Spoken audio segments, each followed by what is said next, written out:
does bring us to item 7A and 8A, which is a joint appeal on CDP for a desalination project proposed by California American Water, or CalAM, to be constructed in coastal Monterey County and to supply water to the Monterey Peninsula. Similar to the Doheny Desal project the Commission approved last month, this water supply project comes before you in the midst of a statewide drought and is proposed in a region that has long struggled to develop resilient water supplies. However, unlike Doheny, this project has sparked a great deal of controversy and conflict, as you will hear about today.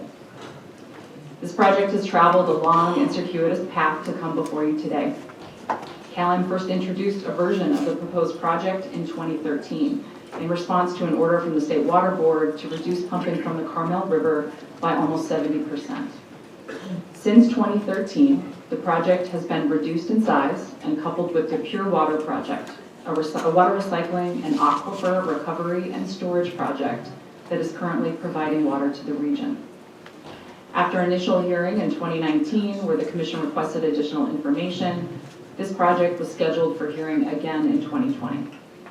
For that hearing, Commission staff is recommending denial of the 6.4 NGD facility, in large part because an effort to expand the Pure Water Project provided a feasible and less environmentally damaging alternative to the Desal facility.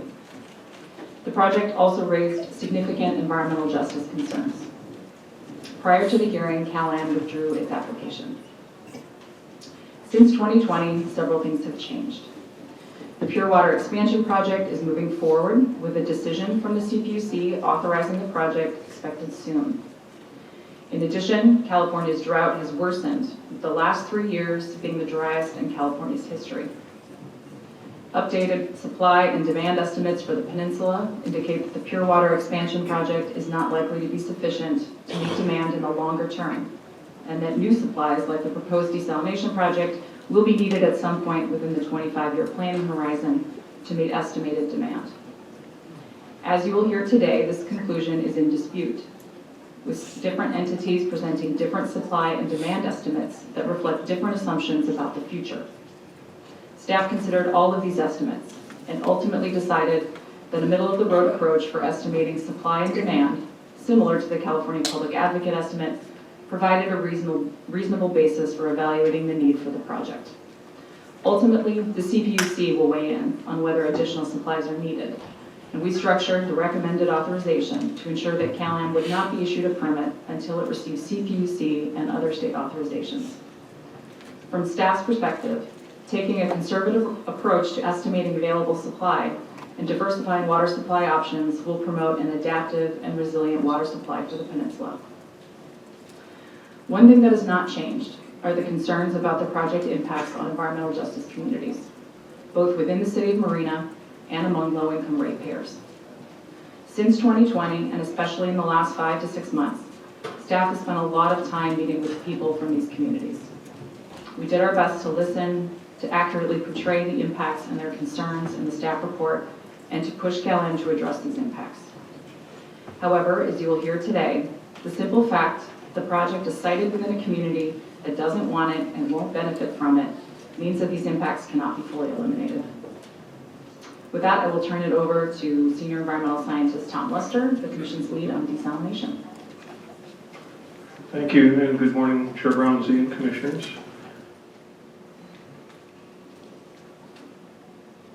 Okay. As Dr. Huckelbridge said, this is a complex and controversial project. I'll provide just a brief project description and some background, and then cover just a few of the key issues we addressed in the staff report. First, the project's impacts on sensitive habitat areas and the mitigation for those impacts. Then a description of some of the project's groundwater-related issues, and finally some description of the expected water needs and our review on how this project addresses those needs.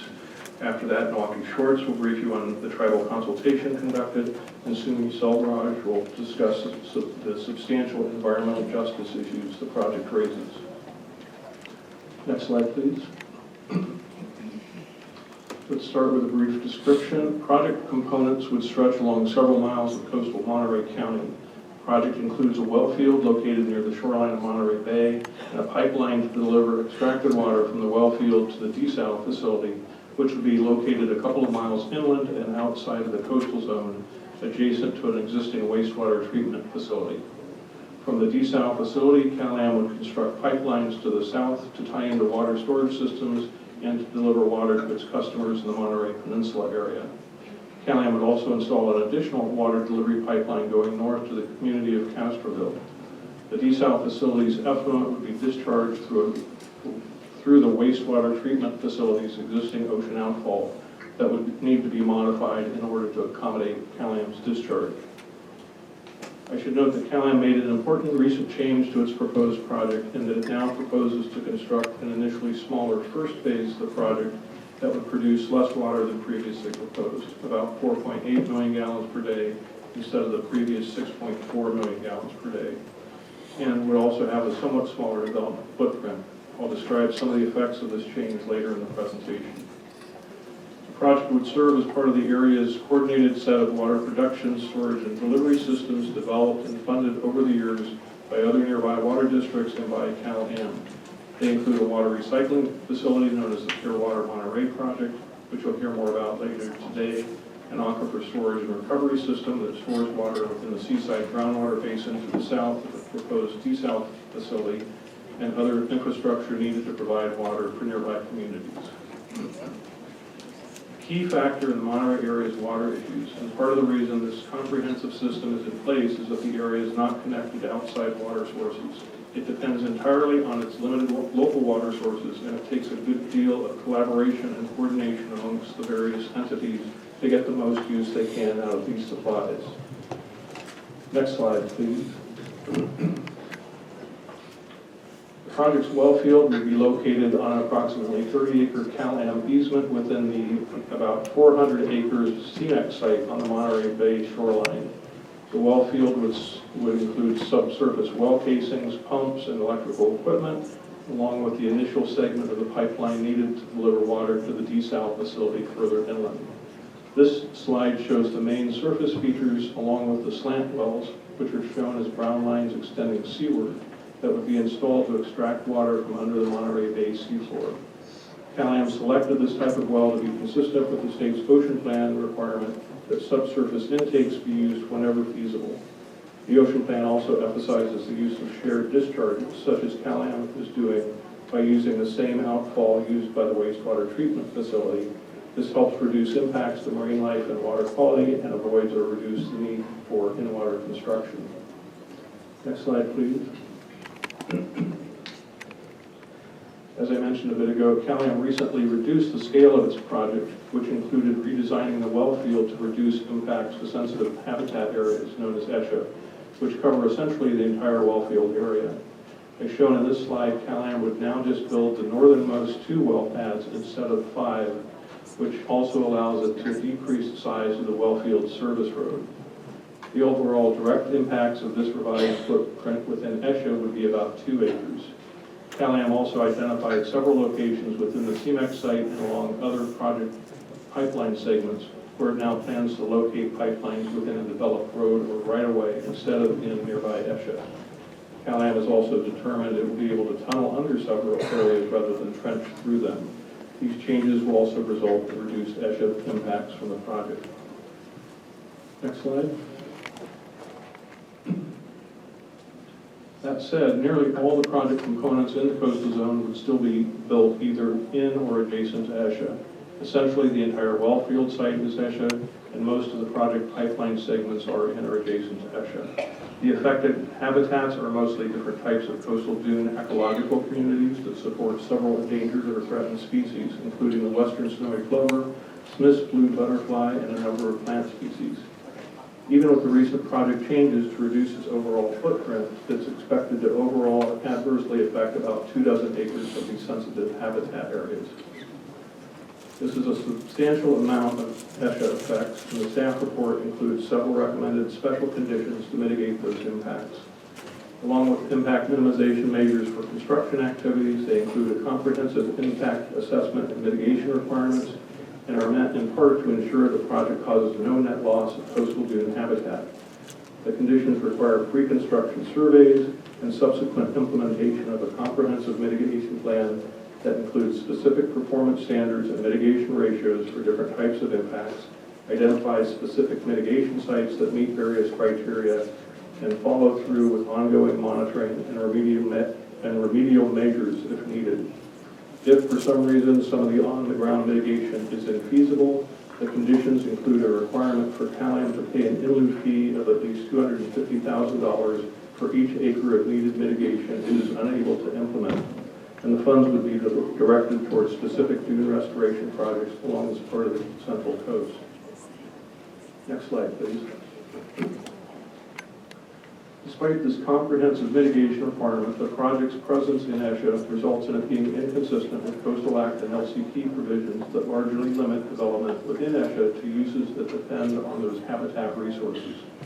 However, because CalAm's project is considered a coastal-dependent industrial facility, the Coastal Act allows the Commission to override such inconsistencies if it finds that a proposed project such as this meets the three-part test of Coastal Act Section 30260.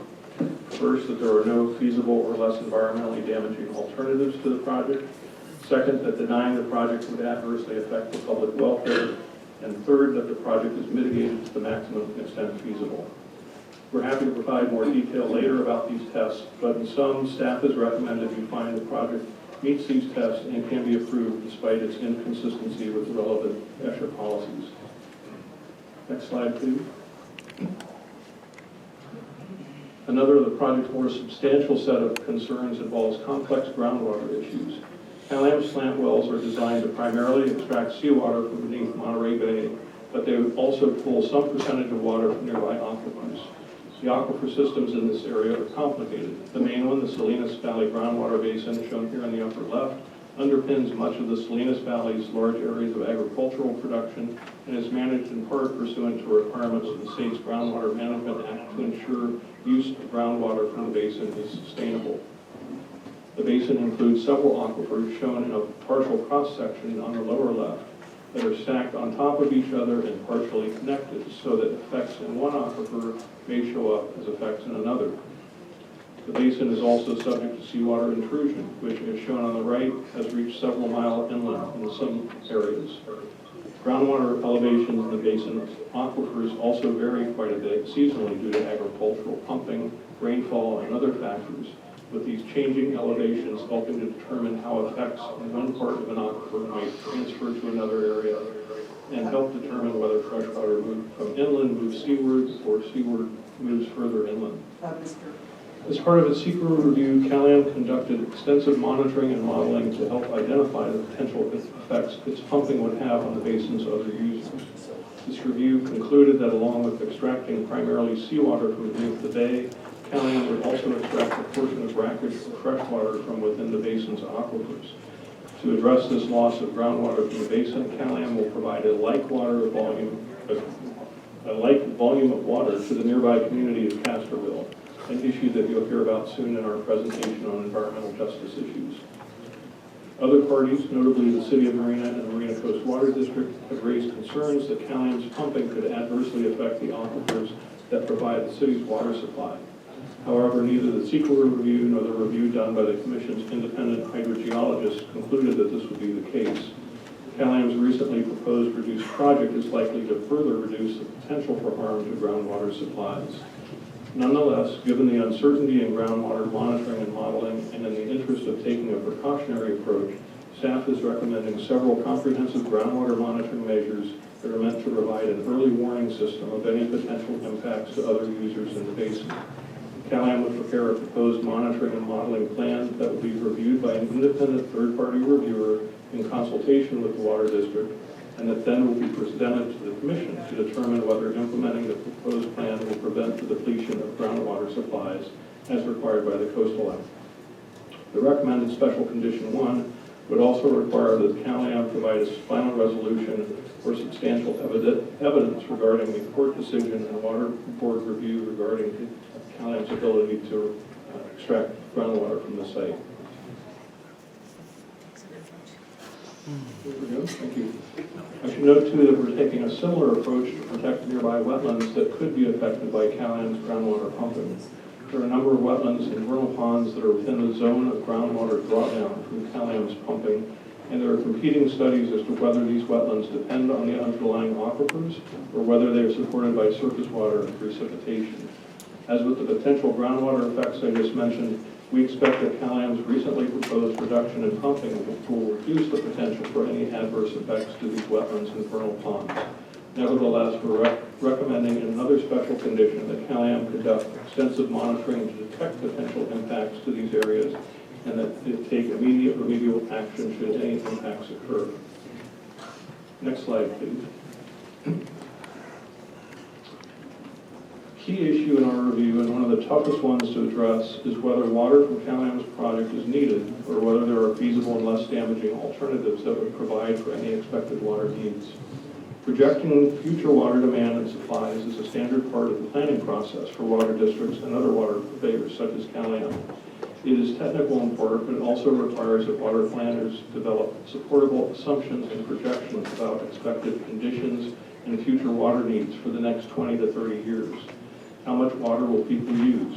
How much new housing will we need to support? What conservation measures are still available? How should we choose amongst alternatives? Next slide, please. Coming up with these assumptions and projections is tricky because you don't want to overbuild and incur unnecessary costs, but you don't want to underbuild and threaten your community with inadequate water supplies. You also need to incorporate significant unknowns into the process, such as anticipating the likely effects of drought and climate change on water sources, even as we continue to learn more about the severity of those effects every day. Next slide, please. Fortunately, water professionals are well versed in developing these water demand supply projections as they do these on a regular basis for planning purposes. There are a lot of numbers on the slide, but basically it summarizes 3 projections developed as part of the current CPUC review of CalAM's project. These show projections for the years 2025 through 2050 done by CalAM by Cal Advocates, which is the independent arm of the CPUC that advocates for ratepayers, and by the Monterey Peninsula Water Management District, which you'll hear from later and is one of the local water districts involved with CalAM's work and with the Pure Water Monterey project. They each provide expected water demands and water supplies expected to be available at each 5-year mark over that period. They all include water supplies from the Pure Water and Pure Water expansion projects, but they don't include water from CalAM's Desal project. The red ovals indicate when the projections expect water demand to exceed water supply. You'll see that CalAM predicts that it will be in the next couple of years. Cal Advocates calculates that it will be about 2040, and the water district shows sufficient supplies to meet demand through 2050. These differences illustrate some of the difficulty in predicting. All 3 use the same menu of current and expected water sources, but assign different values to how much each source would provide over the time period. They also use different assumptions about how to account for drought and how much would be needed for growth and other uses. They approached reliability differently too. The first 2 added a 10% buffer to their figures, and the last one used expected water and storage as a supply buffer. It's unusual to have this many projections available for one particular area, but it provides a useful comparison of the range of likely outcomes. As I mentioned, the CPUC is in the midst of deliberations about which of these, or which combination of these, could be used to identify expected water demand and supply for the area, and to help determine which water sources should be incorporated into CalAM's water portfolio and rate base for its customers. The staff report acknowledges the CPUC's expertise in this matter, and its special condition 1 requires CalAM to provide the CPUC's final determination on the matter before the project can move forward. That said, staff believe first that the Pure Water and Pure Water expansion projects will continue to serve as a feasible alternative to CalAM's project in the near term, but also that there is sufficient evidence in the record that both despite of and because of all this uncertainty, water from CalAM's project is likely to be needed at some point during this planning period. With that, I'll turn it over to Milwaukee Schwartz to discuss tribal consultation done as part of the project review. Thank you, Tom. Next slide. The Commission's tribal consultation policy aims to establish meaningful and respectful consultation with California's tribal governments and representatives. Coastal Commission staff reached out to 9 tribal representatives by email and telephone and met with representatives from the Indian Canyon, Band of Costanoan Ohlone people and the Ohlone Costanoan Esalen Nation. On October 3rd, 2022, staff met with the cultural representative Canyon Sayers Roots from the Indian Canyon Band of Costanoan Ohlone people, whose ancestral lands are adjacent to the project site. Sayers Roots had not taken a position on the project, but was broadly concerned about desalination in general, particularly how it impacts the ocean. She requested that, among other things, CalAm provide access to traditional sacred lands and ensure the protection of cultural resources for tribes of the region. We added a special condition requiring CalAm to have approved monitors on site for any ground disturbing activities that may affect tribal cultural resources. Next slide. Staff also met several times with Chairwoman Louise Miranda Ramirez of the Ohlone Costanoan Esalen Nation, or Ocean, on whose ancestral land the project is proposed on. The chairwoman said she is opposed to the project and to desalination, which the tribe believes is deeply destructive for the ocean. Their main concern is the brine and wastewater outfall, in part because their tribal community members continue to practice traditional seaweed harvesting methods and fishing in the region. The project area is also sacred to the nation because their ancestral remains are there. Historically, the nation has lost access to coastal areas, which prevents them from practicing their cultural traditions. In addition to opposing the project, the chairwoman also has deep concerns about CalAm itself because of past interactions she's had with the company. In 2020, the nation provided tribal monitors at a CalAm construction project in Pacific Grove. The chairwoman said a supervisor announced to workers that they could not resume their work until, quote, the Indian returns from the bathroom, end quote. The chairwoman requested an emergency meeting with CalAm and offered the entire staff free cultural sensitivity training, but said she did not hear back from the company until October 2022, when she said she began receiving phone calls and emails from company representatives regarding the current project. In November 7th, 2022 letter to Coastal Commissioners, CalAm President Kevin Tilden called the 2020 incident a violation of company policy and said that the company conducted an internal investigation and removed the supervisor. Tilden also said the company held a mandatory half-day meeting where the chairwoman conducted cultural sensitivity training. In a subsequent consultation, the chairwoman disputed this account and said that she stands by her earlier statement, but she never provided any such training for CalAm staff. For its part, CalAm said they reached out to 27 tribal representatives and members, some of whom participated in an in-person meeting in Sand City in July 2022 and expressed concern about the health of the Carmel River. The company has received letters of support from the Pajaro Valley Ohlone Indian Council Chair, which is not recognized by the NAHC, and Marianne Carbone, a member of the Chumash tribe. And now, Sumi Selvaraj will present the environmental justice concerns. Today I'll be giving an overview of the key environmental justice issues our unit identified during our analysis. Next slide, please.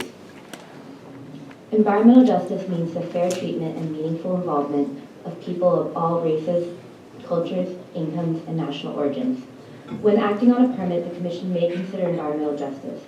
The Commission's environmental justice policy was created to provide a structure for the Commission to consider outcomes that are fair and uplift the voices of those most impacted and excluded from the process.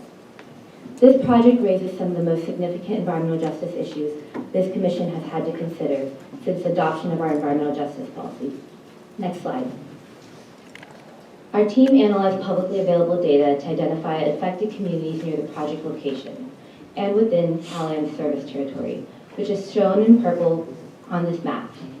We also considered the community of Castroville, which will receive water from the project and is a town in unincorporated Monterey County. Next slide. The indicators we analyzed show communities of concern in 4 areas that will be affected by the project: Marina, Seaside, Sand City, and Castroville. In Castroville, Marina, and Seaside, more than half the population identifies as a person of color. Approximately a quarter of households have limited English proficiency in Castroville.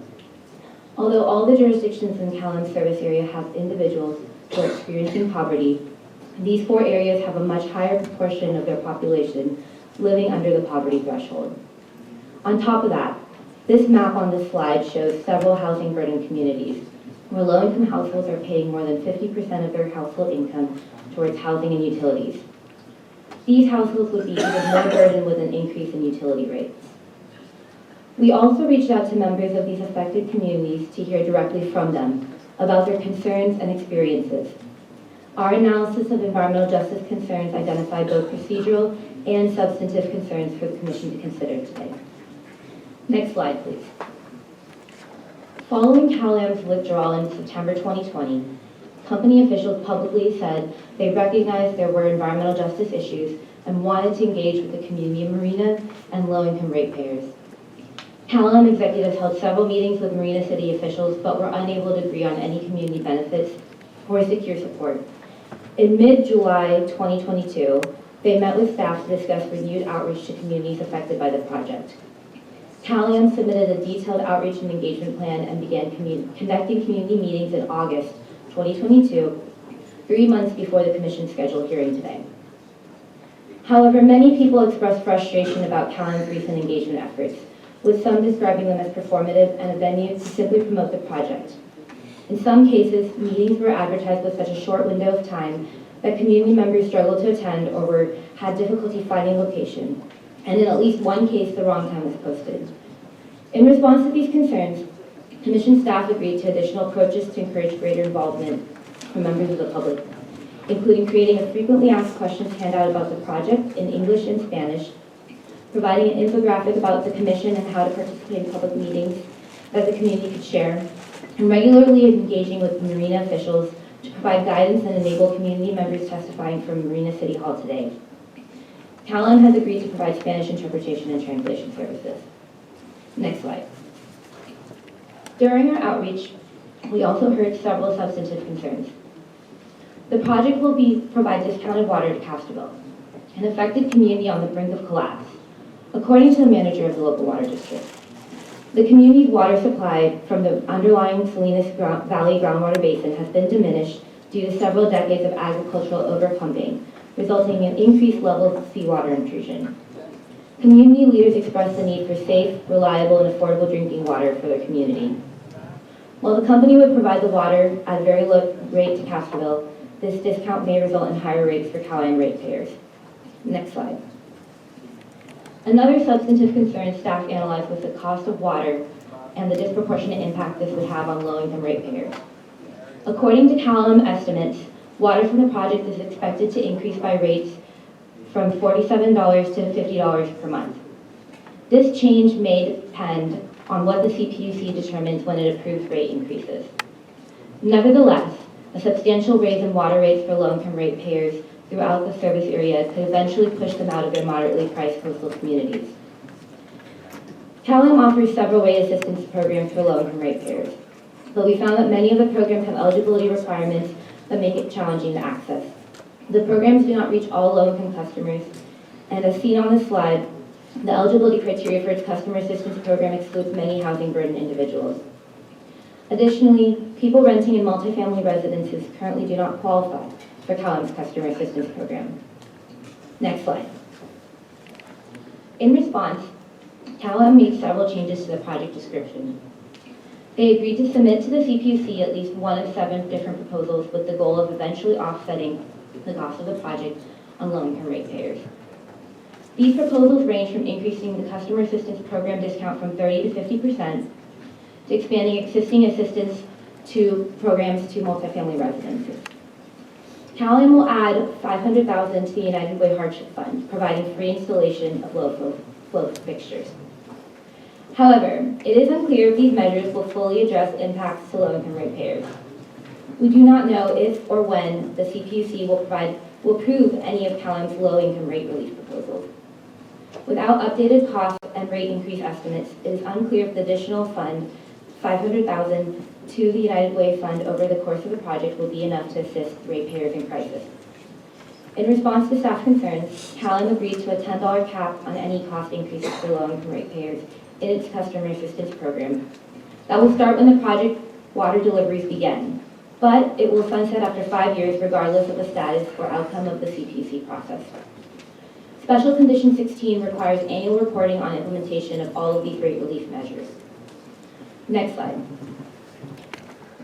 The final substantive concerns analyzed were the project's impacts on Marina. The project's well field and some of its pipelines would be in Marina, which is not in CalAM's service area, but the community would be burdened with many of coastal resource impacts discussed today.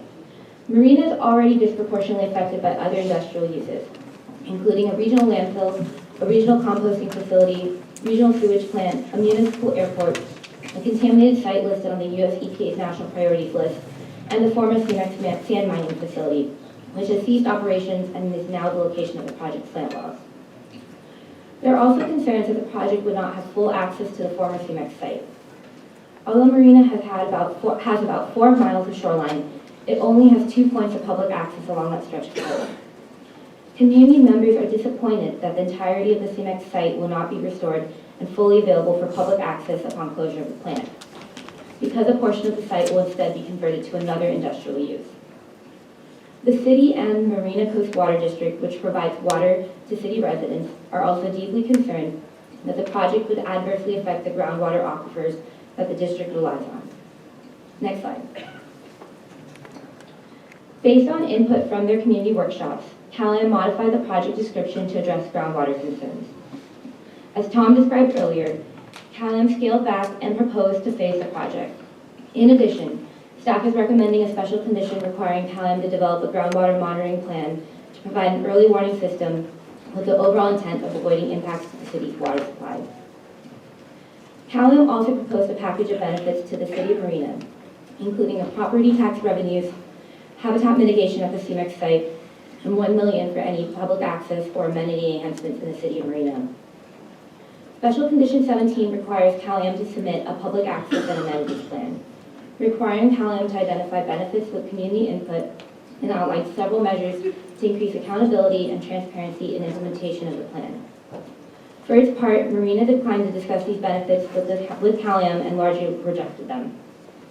While these project changes and special conditions do not eliminate the impacts identified by the city and its residents, they require CalAM to provide benefits to the community, increase accountability, and avoid impacts to the city's water supply. Next slide. The environmental justice impacts from this project are complex and affect many different communities. The project provides a benefit to the Monterey Peninsula by providing a secure water source and helps to avoid future over-withdrawal of the water from the Carmel River. It provides the community of Castroville with a much-needed source of safe drinking water. However, these benefits come at a cost to other low-income communities and communities of color. The proposed measures by CalAM and additional conditions imposed by the Commission do not, therefore, fully address the impacts, and as a result, some environmental justice issues still remain. Thank you, and now I'll hand it back to Kate. Thanks, Sue. Before we close the staff presentation, I would note that there is a relatively extensive addendum for this item. The addendum does not change the overall staff recommendation, but does make revisions to several of the special conditions and to the findings. There are also several correspondence packets posted to the website, including correspondence received prior to the staff recommendation being posted. We also inadvertently missed several items of correspondence that were submitted before the deadline, and so those have been posted as well.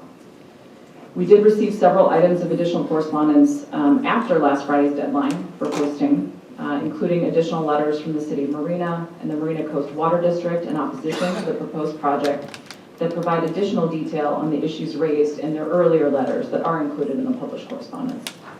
We also received 2 letters from Phil King, a professor emeritus at San Francisco State University, commenting that the dollar per acre in lieu fee amount that staff developed was likely too low.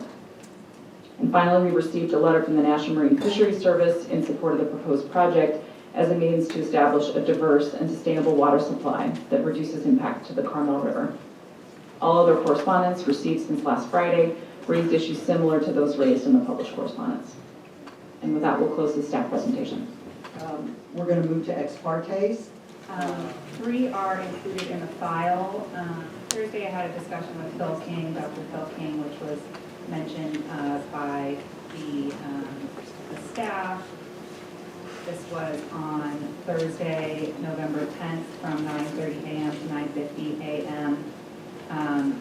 He was concerned, his work was cited in the discussion for Special Condition 10, which requires a GIMI fee of $250,000 per acre. And he was disappointed that although his work was cited, the data he thought was misinterpreted or ignored. and did not reflect inflation. His paper estimates dune restoration costs begin at a minimum of $1 million per acre up to $200 million per acre, and that's included in his letter, which I believe is listed. The other two were on Wednesday, so I'll skip that. Also one ex parte for the controller. Just yesterday, she received a text message from Susan McCabe, just asking if she had any questions or concerns or wanted to discuss the project. Susan McCabe works as a consultant for CalAm, the applicant, and the controller did not respond. That was around 2:00 p.m. yesterday. Thank you. Commissioner Harmon. Thank you, Madam Chair. I've submitted these, but I'm not sure all of them made it online, so bear with me. I'm just going to summarize them. So on November 4th at 9 a.m. via Zoom, I met with Melody Krislak, a representative from Public Water Now, where we discussed this project. She gave an overview of the relevant parties from Public Water Now's perspective. She shared that they believe there's no demand for water, only a few thousand acre feet at most will be necessary, that alternatives are available. She also stressed that her belief that this water will be extremely expensive, and that she's primarily concerned about cost, but also about the lack of need for the water. On November 6th at 9 a.m., also via Zoom, I met with Ted Harris and Rusty Arias on behalf of the Marina Coast Water District, where we had a substantially similar conversation discussing their position in opposition to the staff report. Their view that this project is similar to a prior project we heard in commission of the Sidon Desal plant, and their belief that it raises significant EJ issues and ESHA concerns in particular. They also discussed how Monterey area has the highest water rates in the country already and therefore cannot bear more expensive water. And their belief primarily that this hearing should be delayed until after the CPUC hearing so that we can have more information. Thirdly, I met on November 12th at 3 p.m. via Zoom with Susan McCabe, DJ Moore, Catherine Horning on behalf of CalAm, where we discussed their project. They are in support of the staff report, including all the conditions included therein. They walked me through a brief history of the project from their perspective, including the changes that have been made with respect to the size and the outreach that's been done over the last year. The project representatives also discussed the need for water in the area, in their view, and explained the moratorium on new water hookups. We discussed in particular the low-income protections that CalAm has developed in response to the EJ concerns, and the representatives took me through a comparison between their project and the Duquesne Desal plant that we recently approved at this commission. Finally, on Tuesday night, which was the 15th, at 8 p.m. for approximately 30 minutes, I spoke via phone to Fran Farina, the legal counsel for Monterey Peninsula Water Management District, and substantially similarly to the other ex parte, she took me through a history of this project from her perspective and the concerns that it presents primarily with respect to the environmental justice concerns and the cost and the differing interpretations of the demand issues with respect to water in this area. Thank you, Commissioner Harmon. Commissioner Hart. Thank you so much, Chair Brownsie. I do not accept ex partes. However, during our time here yesterday and early this morning, I did run into Supervisor Mary Adams, District 5, County of Monterey, in the hallway. Had an extremely brief, probably totaling 3-minute conversation with her, and specifically regarding a local ballot measure that was passed here in Monterey County, supporting public efforts to move water provision facilities to Monterey Peninsula Water Management District. Okay, Commissioner Amazon. I have just one ex parte to report. On November 14th at 12 p.m., I had a Zoom with applicant representatives DJ Moore, Susan McCabe, and Catherine Horning. They described their perspective on the change in circumstances since this project was withdrawn 2 years ago. We also spoke about the potentially irreconcilable environmental justice impacts. Thank you. Thank you, Commissioner. Commissioner Royce. Just one ex parte. I received a text message on Tuesday, November 15th at right around 11 a.m. from John McIntaggart, who's from IBEW Local 551. In that text message, he asked my position on the Callan project and informed me that the building trades are supporting it. I did not respond. Okay, thank you. Commissioner Escalante. Thank you, Madam Chair, and I believe it was Saturday, November 12th, I had a brief conversation with Annie Nodhoff, Chair of the Land Watch Monterey County, and she pointed me to the letter she had sent where, and she quickly summarized that the Callan project fails to meet Coastal Act Section 30260, which requires the Commission to find that there's no feasible alternative with lesser environmental impacts, and that the denial of permit would,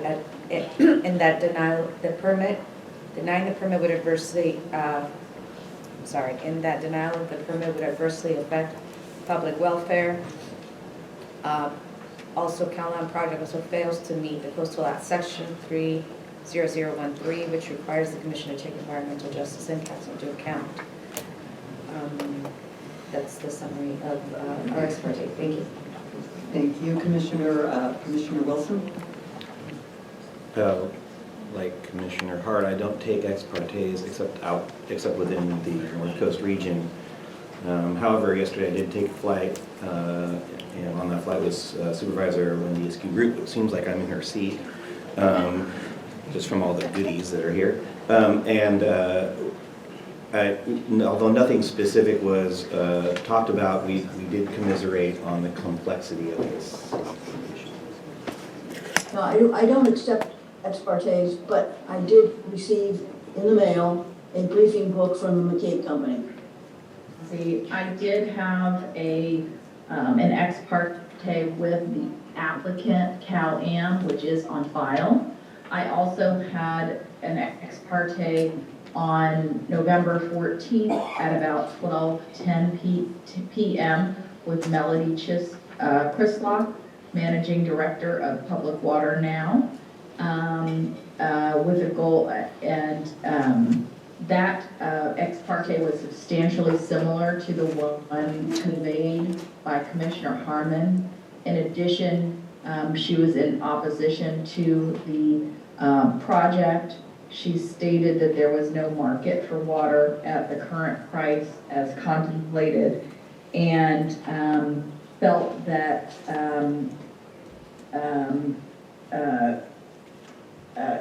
this Cal-Am project would result in unfair and disproportionate harm to ratepayers. Additionally, I had an ex parte on November 11th with Kathy Biala and Elizabeth Bishler with Just Citizens for Just Water.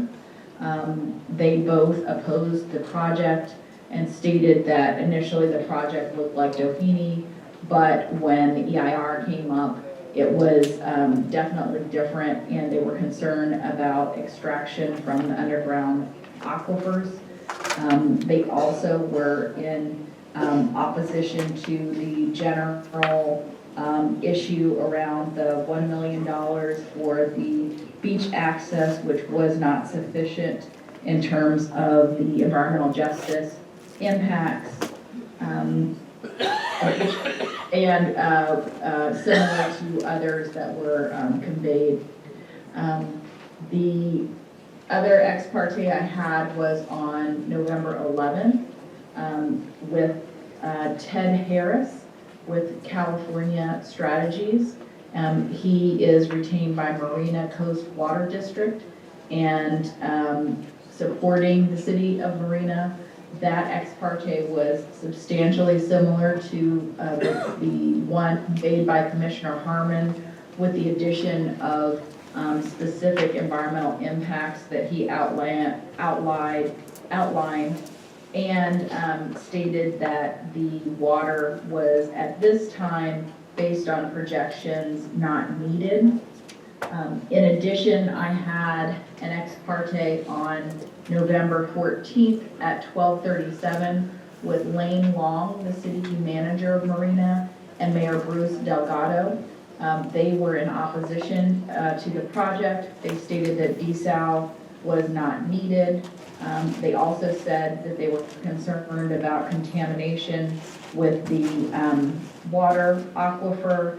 They also stated that the water cost was too high and that the water would not be needed for another 18 years.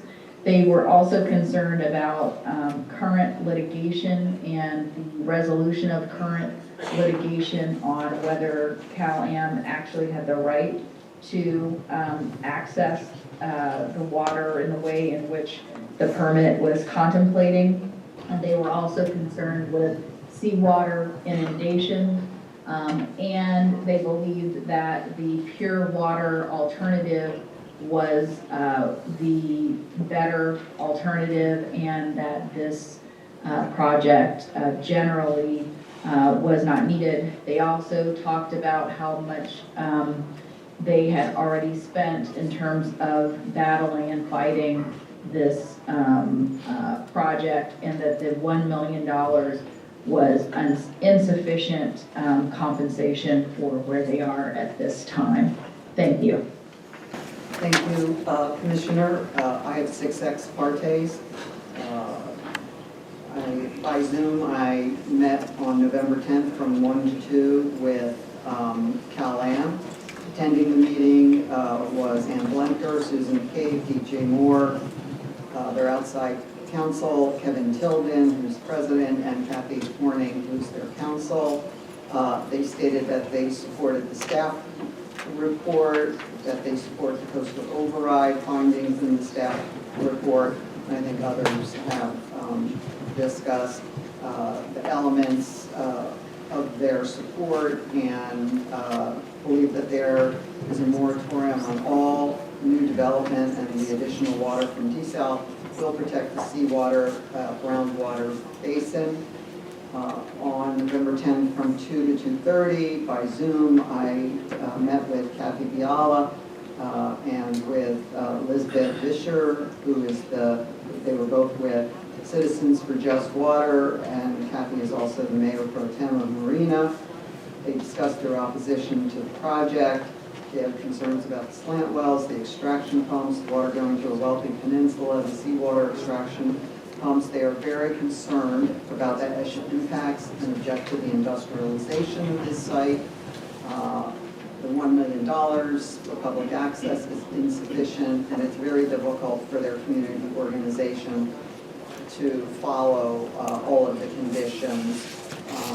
And the bottom line is they do not trust the applicant. On November 10th from 2:30 to 3 by Zoom, I met with Melody Krislock. She is the Managing Director of Public Water Now. She was disappointed in the staff report for not, in her opinion, including 2 pertinent water supply and demand reports that would have demonstrated that pure water Monterey would produce enough water supply to address the demand. Let's see. She noted that the CPUC Public Advocate's Office believes that the project will raise rates 65 to 70%, and the reason the water is so expensive is due to the return water agreement, among other costs. On November 10th from 3 to 3:30 by Zoom, I met with Dave Stoll, General Manager of Monterey Peninsula Water Management District, and Karen Paul, who is their chair.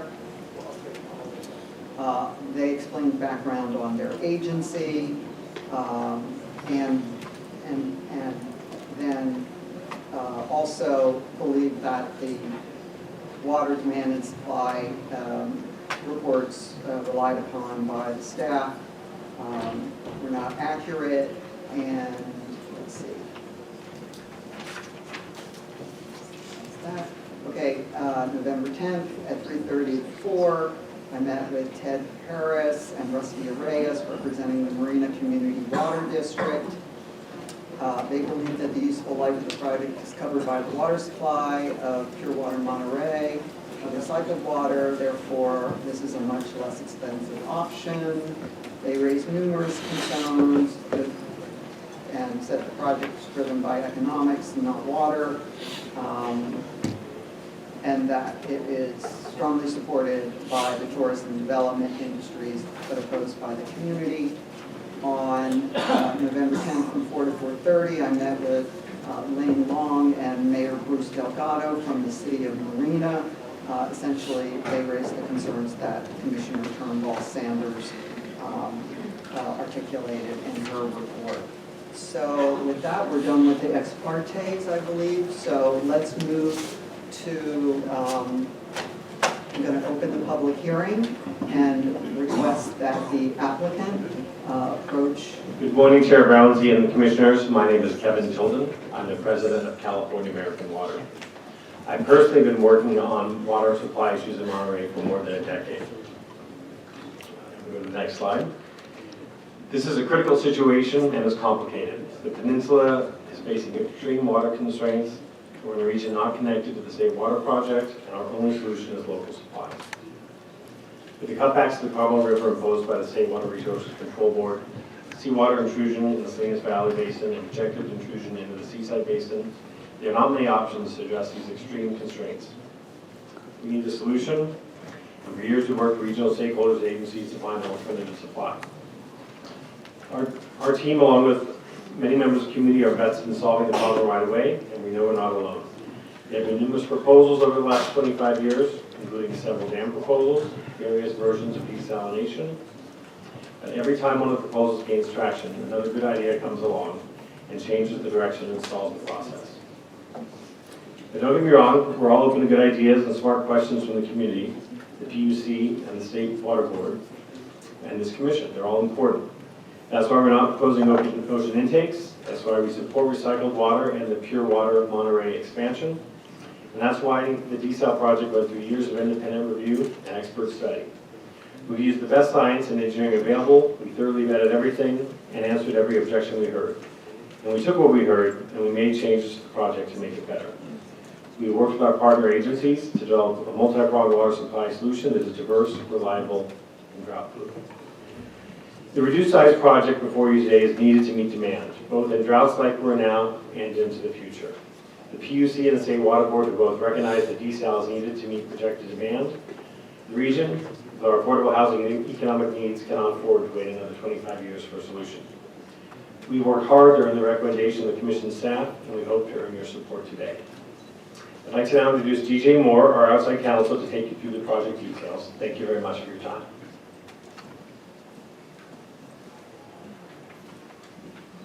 Good morning, Commissioners. DJ Moore of Latham & Watkins. Next slide, please.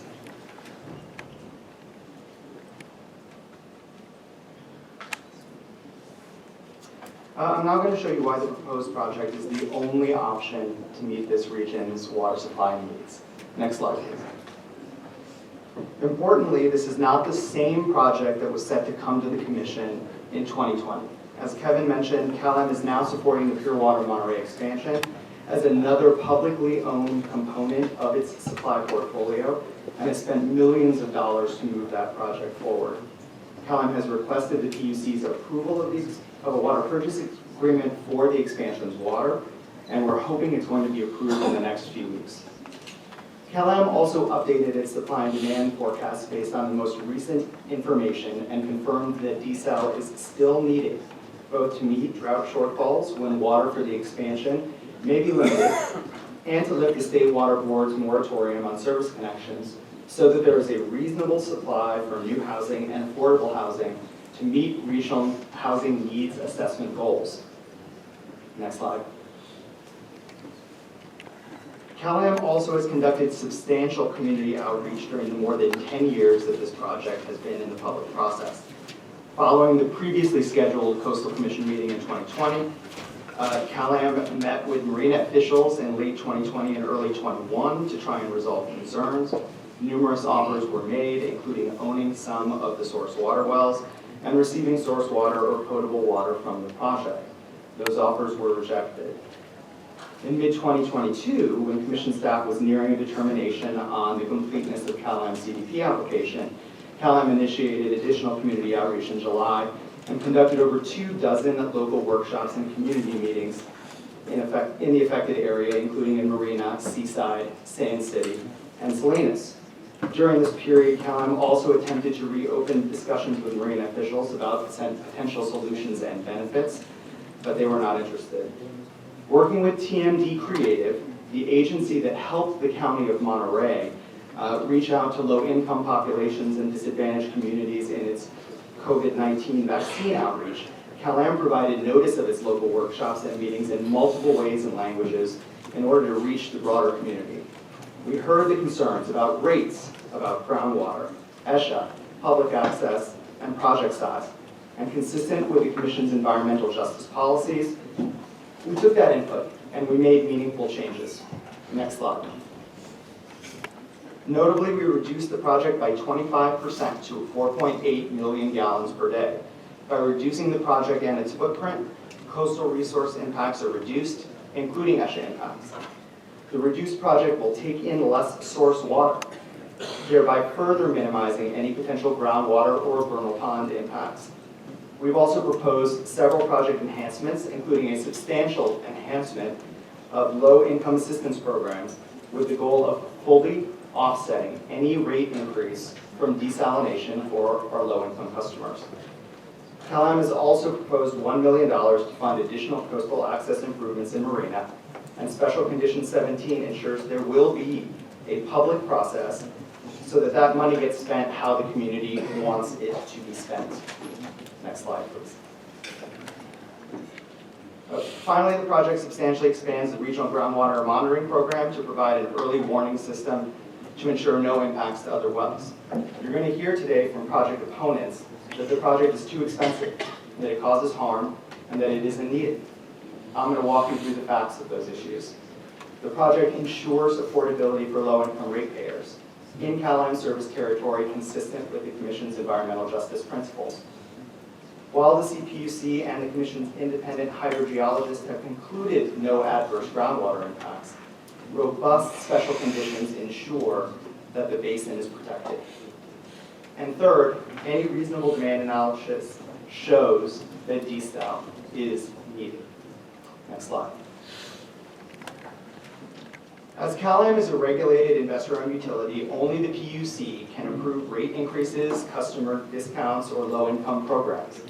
However, because CalAm is not a public agency subject to Prop 218 limitations, CalAm has more flexibility in the PUC process to develop new and innovative low-income relief programs in addition to the programs that are already in place. Next slide. CalAm already has a robust customer assistance program for its low-income customers. Since 2020, CalAm's outreach efforts have helped double the number of enrolled persons, so now it covers about 10% of the overall service population. This campaign included bill inserts, social media, and direct mailings in English and Spanish. To further increase enrollment, CalAm reached out to customers enrolled in energy utility companies' assistance programs who are not already enrolled in CalAm's programs so that it could get them enrolled. CalAm is proposing to substantially expand that program through 7 different proposals with the goal of ensuring a zero rate increase for low-income customers from this project. If the Commission approves this permit, CalAm will promptly seek PUC approval of these proposals. Given the PUC's concerns with affordability, CalAm believes the PUC will act quickly. Commission staff found these proposals to be thoughtful and creative, but there was concern they might not be approved before water is produced and desal is reflected on bills. To ensure that CalAm does seek and obtain approval of these programs, CalAm has made the unprecedented commitment that these customers will not experience a rate increase of more than $10 a month for the first 5 years after the project produces water. Given the project's current permitting and construction timelines, that cap will be in place into the 2030s. Next slide, please.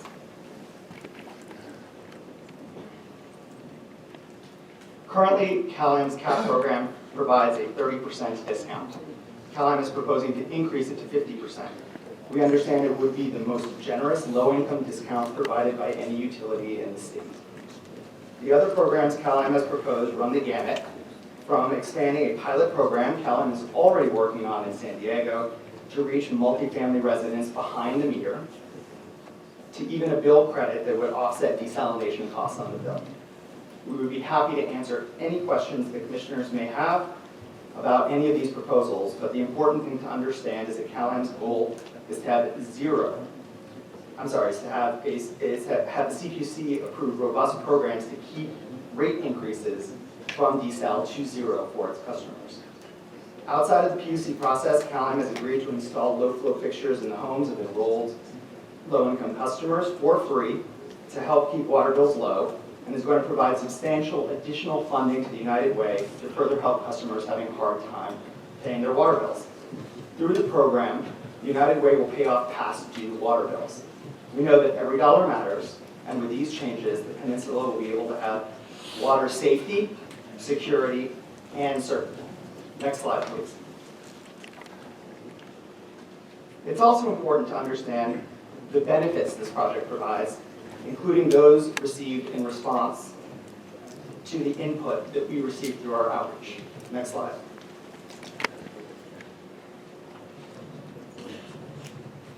The reduced project minimizes construction and development in Marina and provides $1 million for public improvements and access to be used how the community wants. CalAM's prior offers to the city also remain open for discussion. The project also helps combat seawater intrusion from migrating inland and affecting farmers. The project is the only drought-proof supply proposed and will allow a moratorium preventing new development to be lifted. It will provide important water for growth for affordable housing, like the proposed 106-unit Ascent project in Seaside.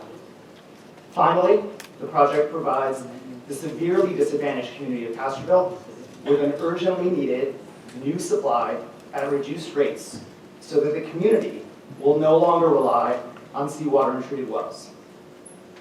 Next slide.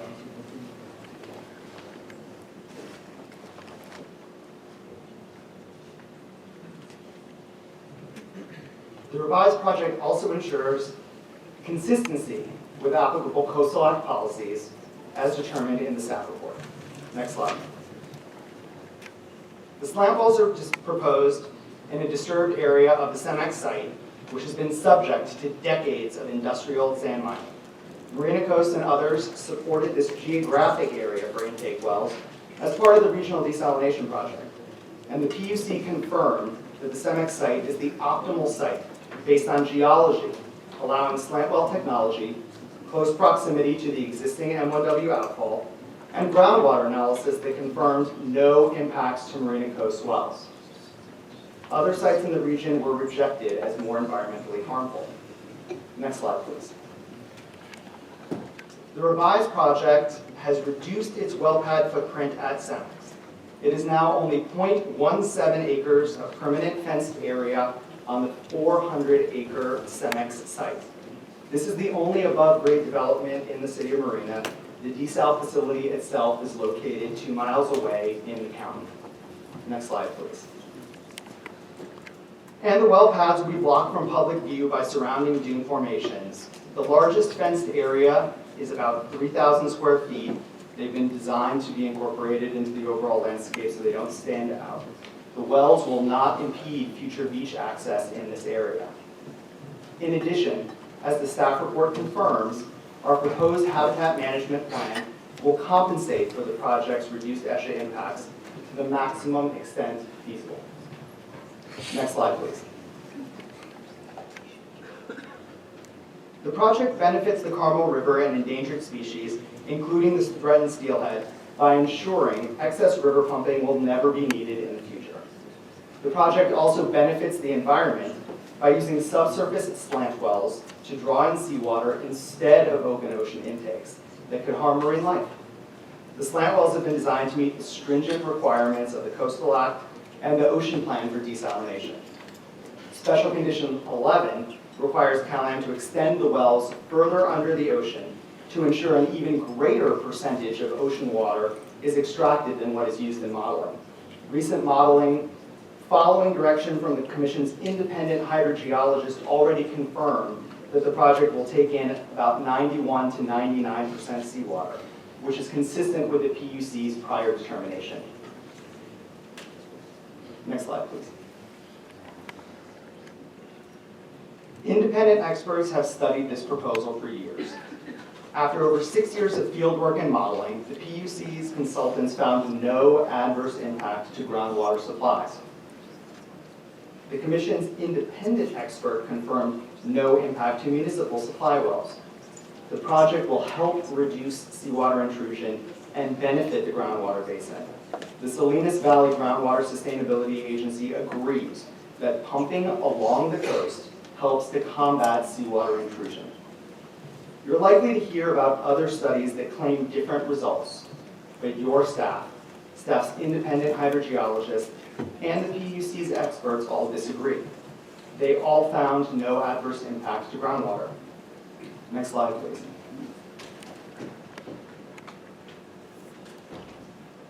And they found no impacts to Marina Coast wells.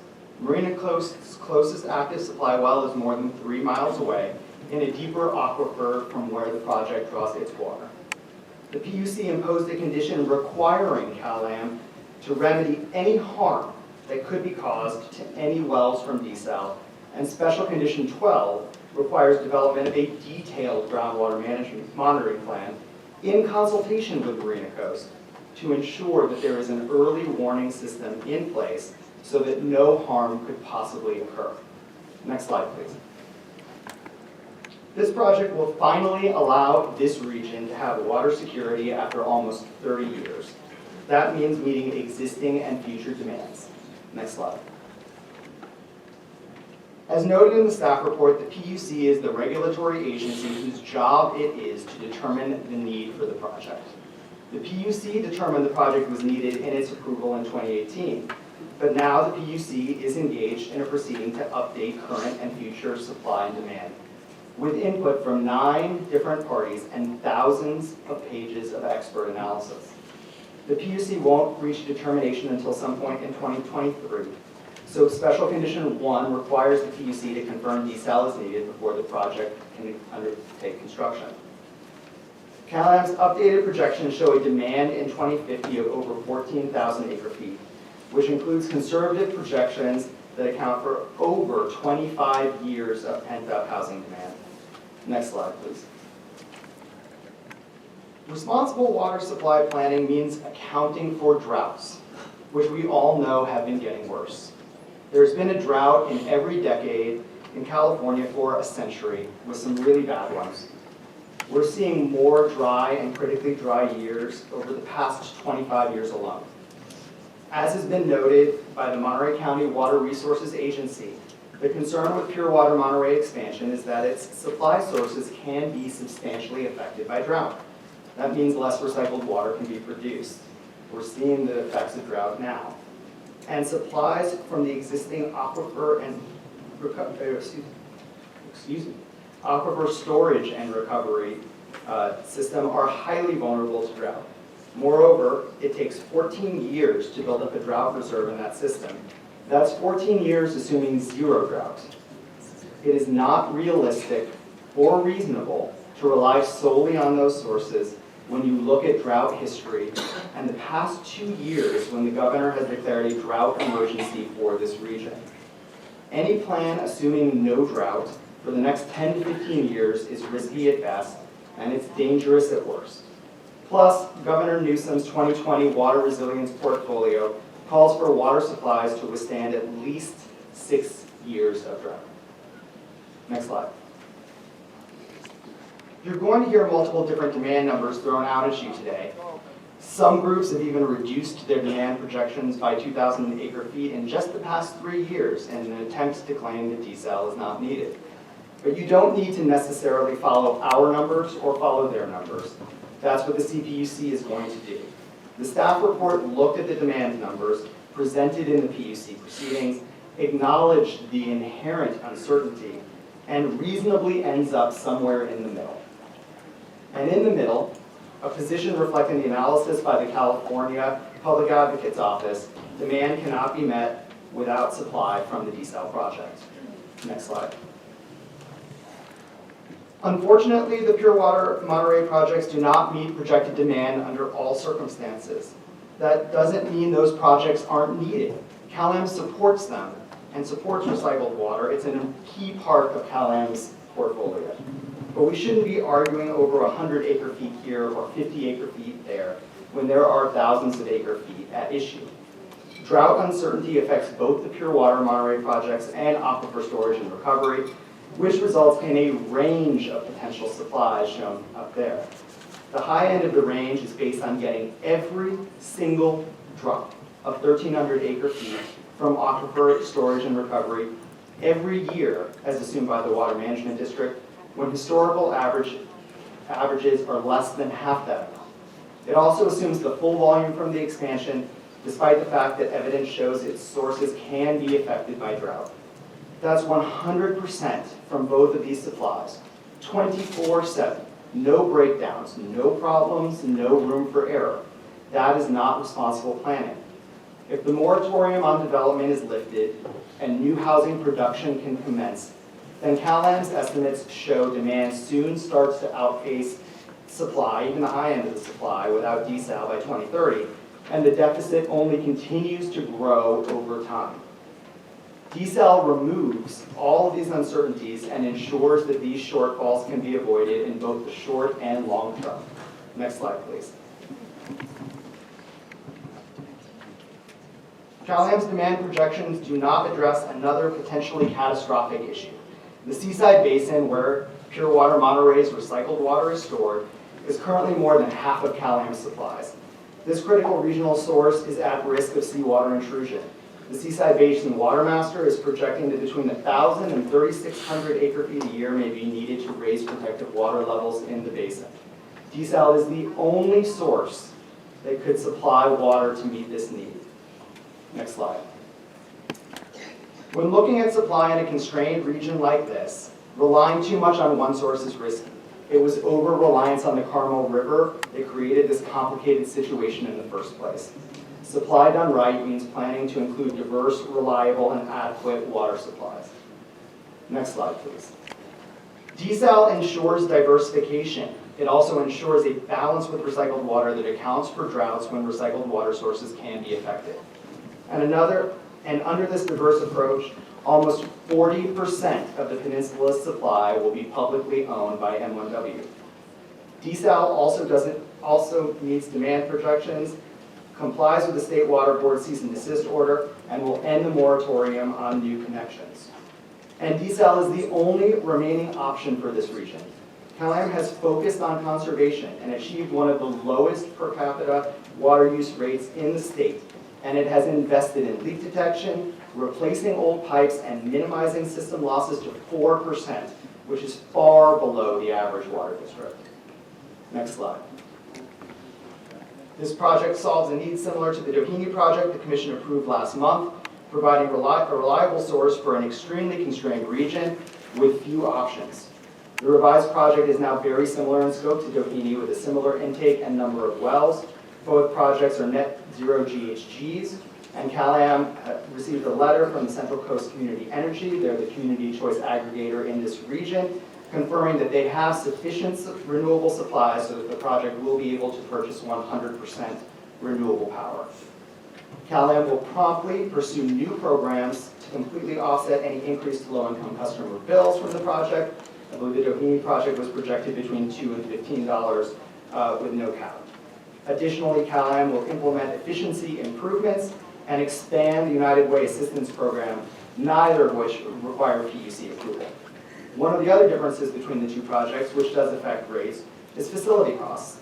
CalAm's project required property acquisition, significant new infrastructure, including 22 miles of new pipelines, unlike Doheny, which owned its site and substantial existing infrastructure. Next slide, please. Meeting demand with safe and reliable supply, strengthening environmental benefits and justice, and ensuring affordability for low-income customers are key components of the revised project before you. We followed the rules with this project. It's been subject to the highest scientific standards, state-of-the-art engineering, compliance with the ocean plan, and years of public scrutiny.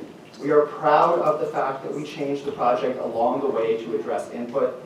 We made it smaller, both in the amount of water it will produce and the physical footprint to reduce impacts. We moved the wells back to accommodate sea level rise and are committed to a robust mitigation program. We're proud of the support we have earned and of the project labor agreement we've entered that provides for local and diverse hiring. We've made a better project that follows the rules and meets the community's needs, and we respectfully ask for your approval today consistent with the staff recommendation. Thank you for your time and request the remaining time for rebuttal. Delgado, welcome. Thank you, Chair. And good morning, Commissioners. Like you, I'm a public servant. I've served as a full-time volunteer mayor of the City of Marina since 2008. I'm honored that our city has partnered with your commission via our local coastal program to manage shoreline public access, recreation, terrestrial habitats, views of the coast, and scenic coastal areas. Fortunately, today we're all joined by Monterey Coastal Public Water agencies such as Marina Coast Water District, Monterey Peninsula Water Management District, and Monterey One Water, who have determined that the Pure Water Monterey Expansion Project has source waters under contract and sufficient. Its supply and annual reserve storage water can cover droughts and peak demands, such as Car Week or other tourism events. Our city manager, Lane Long, our mayor pro tem, Kathy Violet, and I will present to you important information regarding how harmful this proposed groundwater desal project is. Mayor, I'm sorry. Yes, Mayor Pro Tem Viola. Okay, this is your. So who is Marina? We have 22,500 people. 66% of Marina is non-white with 52 languages, dialects spoken. We have 3 times the higher than state averages of mixed race population. 33% of Marina's people are below 200% of the federal poverty level. Next slide. In the Coastal Commission's own words, there is a long history of government institutions not giving low-income communities and communities of color adequate consideration in the decision-making process, even when it comes to the welfare of their own communities. Next slide, please. Environmental injustice is happening right here in Marina. Marina is already burdened with the regional landfill, the regional treatment plant, the sewage treatment plant, the last coastal sand mining in the U.S. shores, contaminated former military sites, and a 30-acre outdoor composting facility. Next slide, please. CalAm doesn't seem to care that they are impacting a disadvantaged community of color. The basic premise for environmental justice is that disadvantaged, lower socioeconomic, and racialized populations are subjected to injustices by their resources wantonly extracted, they are forced to live with unwanted projects, their natural landscapes are sullied and compromised, they are deprived of access to their beaches, their sensitive habitats are destroyed, and their city assets are degraded for the sole benefit of others. Environmental injustice happens to real people in real communities such as Marina. The inability of these communities to prevail over the wealth and power of large corporations is evident in the repeating history of the coastal zones. A decision here today has the power to harm our city for decades. All eyes are upon the Coastal Commission in this moment to test whether a clear case of environmental injustice will be championed or rendered a dreamer's empty promise. Your environmental justice policy could be the best example of protecting disadvantaged communities, facing opponents who have power, money, and resources that such small communities as ours can ever hope to mobilize. The imbalance is extreme, and the journey is predictable unless people truly stand up for environmental justice. Next slide, please. In the past, CalAm has never come to Marina for community outreach, the place where the community experiencing the greatest harms to our water, beaches, and wildlife are. Only within the last 2 months has CalAm now attempted a flurry of outreach meetings that were poorly noticed, in hard-to-find locations, mostly venues not in Marina, and wrong times posted and short lead times. Look at the border photos along the top picture. These were posted on CalAm's website to infer interested people at successful outreach events. However, the real story is that this event was attended by 100 protesters and opposers of the CalAm project, pictured in the middle. The typical venues were actually large empty rooms, as the bottom photo shows, with almost no one except we supporters of the opposition. Thank you so much. And good morning, Chair and Commissioners. I'm Lane Long, City Manager. We've developed an exciting plan for the beach access point at CEMEX. A detailed plan was included in our comprehensive response. One part of this plan will be boardwalks and ADA accessible trails for all ages, all abilities. We don't have this at our other beaches because of our dunes topography. Next slide, please. With all our miles of beaches in Marina, we only have 2 readily accessible access points to the beach. The CalAm project will sit on our 3rd beach access point. A 1,300 home development close to CEMEX will start construction next year, and they will walk right next to this degraded coastal access point. Next slide, please. The Coastal Commission, State Lands Commission, the City of Marina entered into a historic settlement agreement with CEMEX for this 400-acre site that requires the sale of the property to a nonprofit or government entity that preserves the entire site in perpetuity for conservation, recreation, public access, and education. This shows the location of the test well and the 6 remaining slant wells. These are in red. In the middle of our planned trails, recreation, and restoration plans. And I saw from their earlier presentation, they've now kind of reduced it, but they've eliminated one south and they've moved them north and enlarged these pads to be closer to our access point. Next slide, please. The square in white is a typical well layout, and this is your exhibit 2. 600 square feet. Picture in your mind the ground floor of a typical home, which is 1,000 square feet, and imagine 6 of these combined, which will be equivalent to the graded area of 1 slant well. It's huge. 1 slant well pad will have multiple structures up to 10 feet in height and concrete pads. We agree with CalAm that these slant wells will not impede access to the beach, but these wells, sites with the fencing and access roads, is what people will be walking by as they access the beach and walk around our nature trails. This is the only access point through the CEMEX site. That is what people will be walking by as they go to our beach. Next slide, please. Coastal erosion and sea level rise will significantly impact this site. According to the staff report, the well field could be at risk by 2045, much earlier than predicted. CalAm says these wells will not operate more than 20 to 25 years, and then they'll need to be relocated. But the fact is there is nowhere to relocate. Going further inland, you are surrounded by agricultural fields, conservation easements, wetlands, vernal ponds, housing developments, and you are much closer to MCWD's groundwater wells.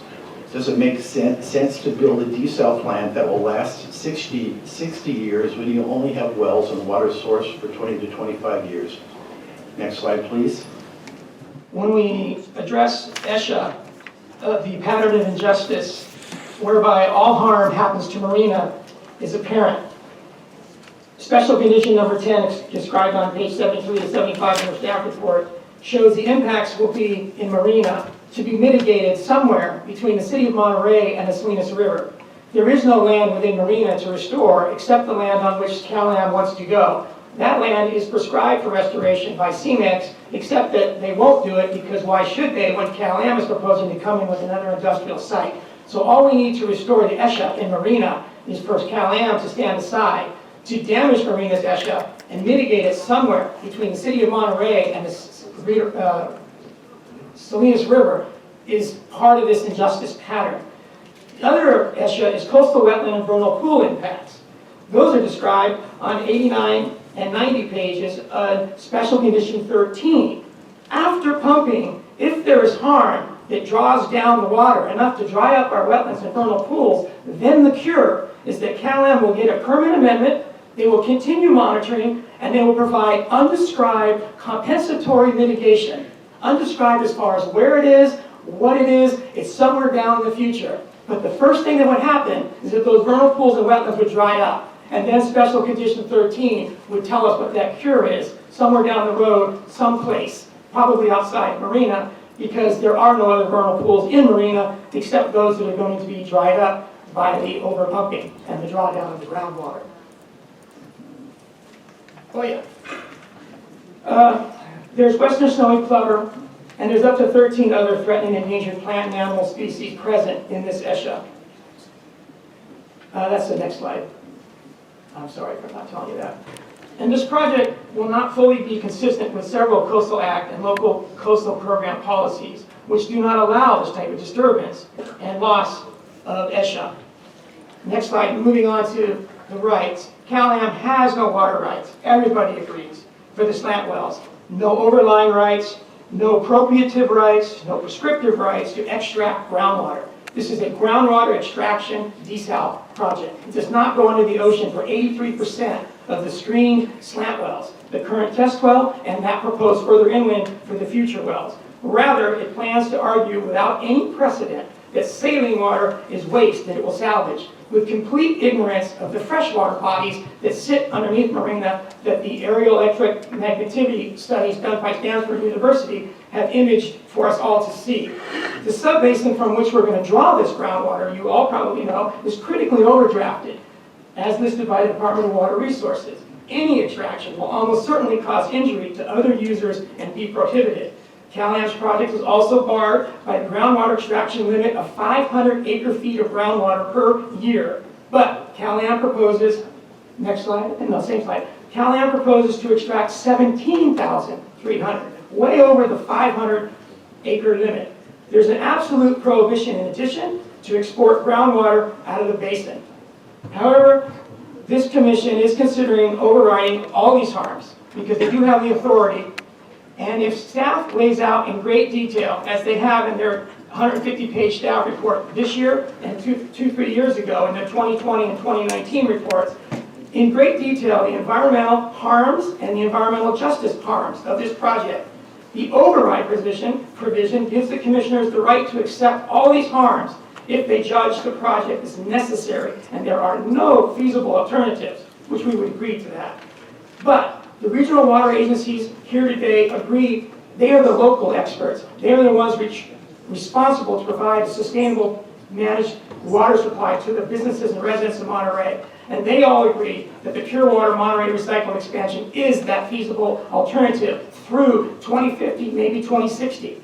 Approving the project today essentially says that CalAm customers' use of desal, groundwater desal, is more important than the negative impacts on Marina and the communities bearing the harms of the project around the Fort Ord community. This may be an easy judgment for non-Marina residents, but we live here. It's our city. It'll harm our water, our beaches, our wildlife, so that CalAm can send the water to another wealthier community who don't even want it and have voted to buy CalAm out, hopefully without enduring an unnecessary desal facility. We want to call attention to how CalAm's desal doesn't meet the key slant well standards achieved by the Doheny project. The Doheny is publicly owned. CalAm is, of course, a private for-profit corporation. Doheny's slant wells draw water from under the ocean. CalAm, we feel, draws from under the land, not the ocean. Doheny has no ESHA impacts, while CalAm is in protected ESHA. Dana Point supported the project and receives water from it. Marina strongly opposes this CalAm project, and all the water will go to communities outside of Marina. There are no impacts to groundwater with the Doheny project, but major ones with CalAm. And lastly, there are major cost differences between the two projects. It's beyond belief that CalAm plans to build a $300 million plus facility when we know that the Pure Water Monterey expansion can be operating and will provide sufficient water to meet the region's water needs for decades or longer at less than half the cost, long before CalAm will be built. The CalAm desal plant will then sit idle. If it does get fired up, it will only operate for a fraction of its capacity, and the cost will be astronomical. Coastal erosion will bury the wells and force them to be relocated within 25 years, and CalAm owns no property and no path forward for these to be relocated. And quickly on these benefits they've talked about, let me tell you, and this is in their Q3 2020 newsletter, the benefits they offered to us was we could buy their expensive desal water. We have plenty of water from MCWD. They offered to let us own a slant well. That is almost a slap in our face. They said they would provide mitigation and restoration. That is required by the CEMEX settlement agreement. Then they said we could get franchise And the revenue generating, the pumps and pipes don't generate that. That's the Desal. Monterey County is going to get all the money from the project. Next slide. So in conclusion, and apologize in advance if there are any tears here, but would you want this, may I have another 3 seconds? 3 seconds. 30 seconds. Would you want this on the beach that you go to? Is this what the Coastal Commission envisions? When families use public access, is this how your commission envisions ESHA? We are a poor city, as you've heard. No swimming pool, no senior center. We don't own tennis courts. We own 1 basketball court for 22,000 people. Our city hall is a 45-year-old mobile home. If you vote yes today, we will continue without you. Our state's most powerful coastal protective agency will have to continue spending millions justifying why someone else's groundwater extraction facilities don't belong here. Thank you. Thank you very much. Thank you, Mayor. Okay.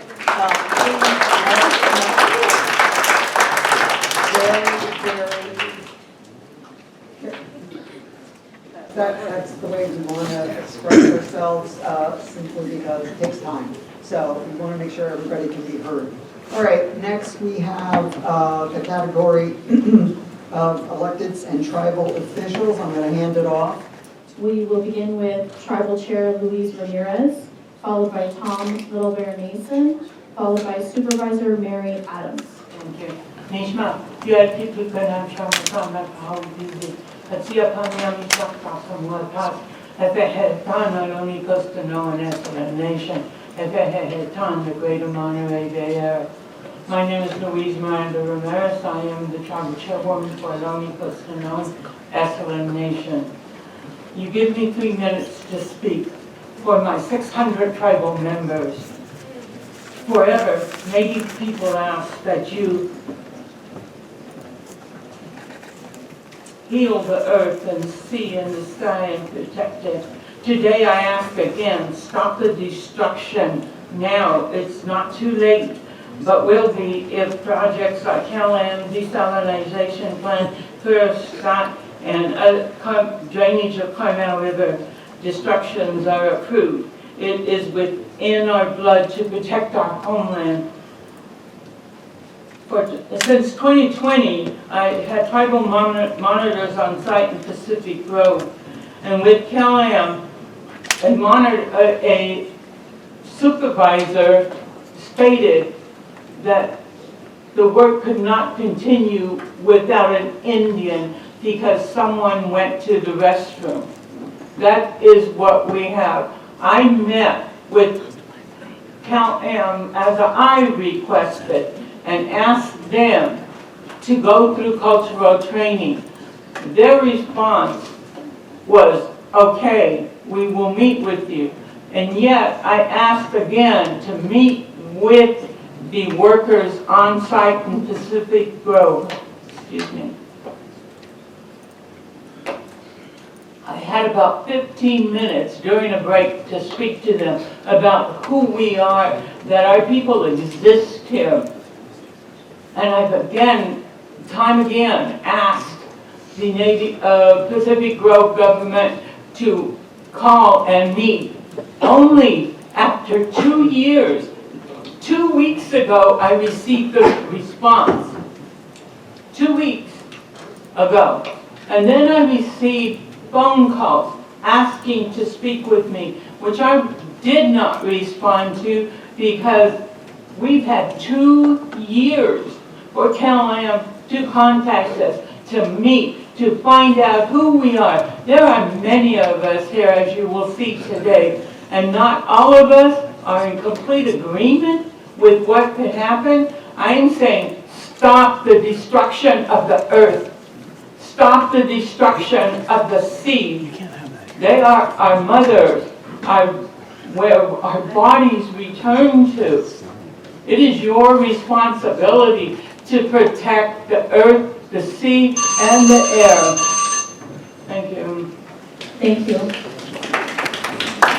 Next we have Tom Little Bear Nason, followed by Supervisor Mary Adams. Yes, I just got a person here like really in my face with signs and stuff, and I just can't do that. Okay. I'll leave it down. Okay, thanks. All right. Thank you. Thank you. Also, remember, no clapping. Okay, next. So to Supervisor Mary Adams. Good morning, everyone. It's been an exciting morning already. Thank you. I'm Supervisor Mary Adams, Chair of the Monterey County Board of Supervisors. I represent the 5th District of Monterey County, which will be heavily impacted regarding the item that is before you today. Thank you for holding this public hearing in Monterey County and making it easy for us to participate on this controversial subject. As the District 5 Supervisor, residents in my district will carry most of the costly burden of this project, so I'm especially vested in the outcome of your decision. I just remain deeply concerned about the unbearable expense CalAM's project will have on the ratepayers in my district, who are not all wealthy Pebble Beach beachfront homeowners. I continue to advocate for a regional solution to our water wars. My staff and I have convened 2 well-attended regional water forums, and our next one is here in these chambers on December 6th. Contrary to some of my friends in this room, I do support Desal. I support a publicly owned regional Desal project as backup to our water recycling and other programs. CalAM's project is neither publicly owned nor regional in scope. Regrettably, CalAM's project as proposed will negatively impact the marina community without providing them any water supply or benefits. The CalAM project does not represent a thoughtful regional approach led by public agencies. A publicly owned regional project could reduce the significant costs that CalAM's project would impose on their ratepayers.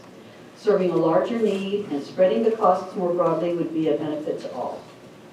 Your staff have identified a number of issues that need to be addressed for CalAM's project to come to fruition, including several special conditions that need to be met prior to issuance of this coastal development permit. It concerns me, however, that special conditions 1 and 12 in particular allow resolution of a number of critical issues to be deferred to a later date. That's been mentioned before. Therefore, approval of the CDP today may not yet be timely. I ask you to consider continuing this item to a later date in 2023 after the completion of the CPUC's proceeding on supply and demand and after resolution of the City of Marina's pending legislation. A final point that I want you to consider is that Monterey County voters passed a resolution entitled Measure J, which was to determine the feasibility of public purchase of CalAM. Eminent domain would clearly be part of this action. And your approving a CDP today would raise the cost significantly, making public purchase even more difficult to achieve. Supervisor Wendy Root Askew, followed by Supervisor John Phillips, followed by Monterey Vice Mayor Ed Smith. Good morning and welcome to our chambers. We're so honored to host you here today. Speaking as an individual supervisor in the district where the proposed CalAM project would be located, as well as the only supervisor whose constituency spans the multiple individuals and different demographics who would be harmed should the commission approve this project, I'm urging you and asking you to deny this application today. I do recognize the tremendous political pressure that the commission is under to approve water supply projects, and I've provided written comment, detailed written comment in regards to the special conditions that must be required if the commission feels it must approve this project today. However, as a resident of Marina where I'm raising my family, multi-generation, my neighbors are hardworking people who care about one another, their city, and our coast. We have approved a local coastal program and are actively working to protect ESHA and threatened species, most recently in concert with this commission, resulting in the closure of the CEMEX plant. The proposed slant wells will decrease access to our coast, impact sensitive habitat irreparably, and pull water from the Salinas Valley groundwater basin, the same basin municipal drinking water is drawn from that serves this community of concern. For the residents of Marina, there is no benefit from this project, only harmful take and ongoing legal costs to defend our coast and our water. In Seaside, just up down the coast a touch, approval of this project will equate to the approval of gentrification of a community, a beautifully diverse community where 2/3 of residents are people of color and nearly 1/3 are experiencing poverty. My neighbors, multi-generational families, have shared with me that they will be forced to move away from this coast if this project moves forward due to the increased cost that already expensive water burdens us with. Despite being backed into a corner and some of the oversimplified talking points to the contrary, I do believe that my community is not opposed to desalination of water as a tool to increase our water supply. I think we know it will be necessary. However, the project before you is not a long-term solution, as your own staff has identified. It's not a long-term solution for our community. It would not be publicly owned and operated. The cost of water would be exorbitant, and it would not have regional benefit to truly address the significant challenges that we face. Approval of this project would be an egregious act of environmental injustice against the community of concerns that I represent. Communities of concern that I represent. The Coastal Act leaves room for local autonomy and to respect local wisdom, and so today I ask you as elected officials to utilize your authority to deny this project. Thank you. Supervisor, can you introduce yourself for the record? My name is Wendy Rudowski. I am the District 4 Monterey County Supervisor. Thank you. Next, we have Supervisor John Phillips. Good morning, Madam Chair, members of the Commission. I'm John Phillips. I'm the Supervisor for North Monterey County and have been the county's sole representative on Monterey 1 Water Board for the past 8 years. During that time, I supported the Pure Water Monterey and reluctantly the expansion project. When M1WA agency embarked upon the Pure Water Monterey project, we all knew, and it was never intended, that recycled water could meet all the water needs for the Monterey Peninsula. We always anticipated that Desal would also be needed to meet even the current peninsula water needs. Even if expansion worked perfectly, there is just not enough reliable source water available, which is primarily reclaimed agricultural drain and industrial wastewater from the Salinas Valley. The expansion project was not initiated by our board, but was proposed by the Monterey Peninsula Water Management Agency, and they paid for the EIR. It was embarked on not as a replacement, but strictly as a backup in case the Desal project was thwarted. I made the motion for approval of that expansion only on condition that it be a backup to Desal. Initially, our board was so concerned about the adequacy or inadequacy of the source water for the expansion that we took the unprecedented step and voted not to certify the EIR. Later we did, figuring it was going to provide some water. Recent concerns about the sufficiency of the source water for the expansion project have led to the Monterey County Water Resource Agency sending you the 6-page letter that you have. They also sent it to the CPUC. As an environmental justice issue, none of the water that comes from our area for the Pure Water Monterey benefits North County. The town of Castroville, a town of over 7,000 residents where my office sits, is by all accounts a disadvantaged community that sits in the center of the area impacted by saltwater intrusion. The water table is dropping and our wells are becoming saltier by the month. Desal is the only solution for this Castroville's survival. This Desal project has committed to supplying sufficient water to Castroville to meet its current water needs and allow it to thrive. I urge you to follow the staff recommendation. Next, we have Vice Mayor Ed Smith of Monterey. Good morning. I want to first say thank you very much to the staff and the commissioners. The work that you've done and the way you've laid it out has been very much appreciated, and I just want to say thank you. I know how long you've worked and how hard you've worked, and kudos to the staff. I want to start off by saying that I was born and raised in Monterey. I remember my father talking about when we have a future solution. I'm 69 years old, This water talk is not new. We've been talking about water for my entire life. We've always had a shortage of water. So I want to focus my talking points a little bit towards the leadership of the decision. Decisions like this are always difficult. The engineering mitigates things. We have conditions in this application. Your decision today is really about a decision that will impact the future generations. My son is 35. He lives and works here, and I don't want to see him in a situation where he's not able to work, not able to live here, because we are still in a shortage of water in 5 or 10 or 15 years.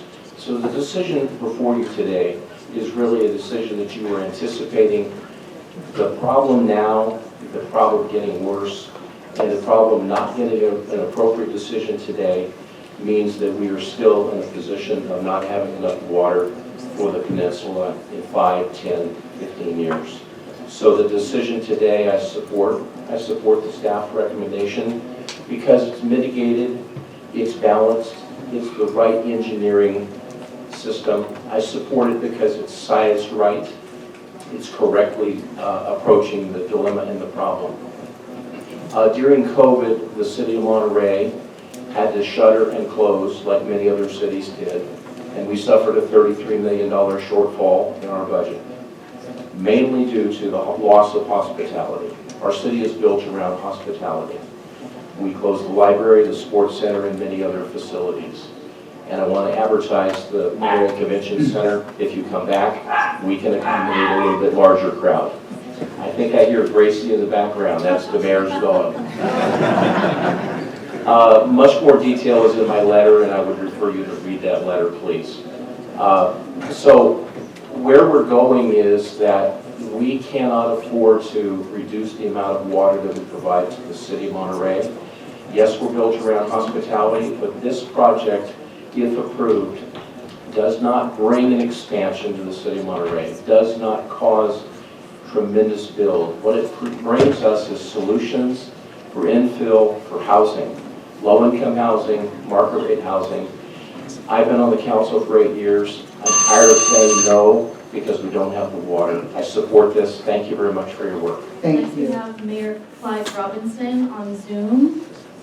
First of all, commissioners and staff, I thank you for your time and service. I'm the retiring 6th-term mayor of Monterey. I was elected to the city council the first time in 1981. So over these last 41 years, I've witnessed firsthand the water wars on the peninsula. I am pleased that 2 water agencies have developed a sufficient water supply. I request that you deny the application for this project, which is not needed.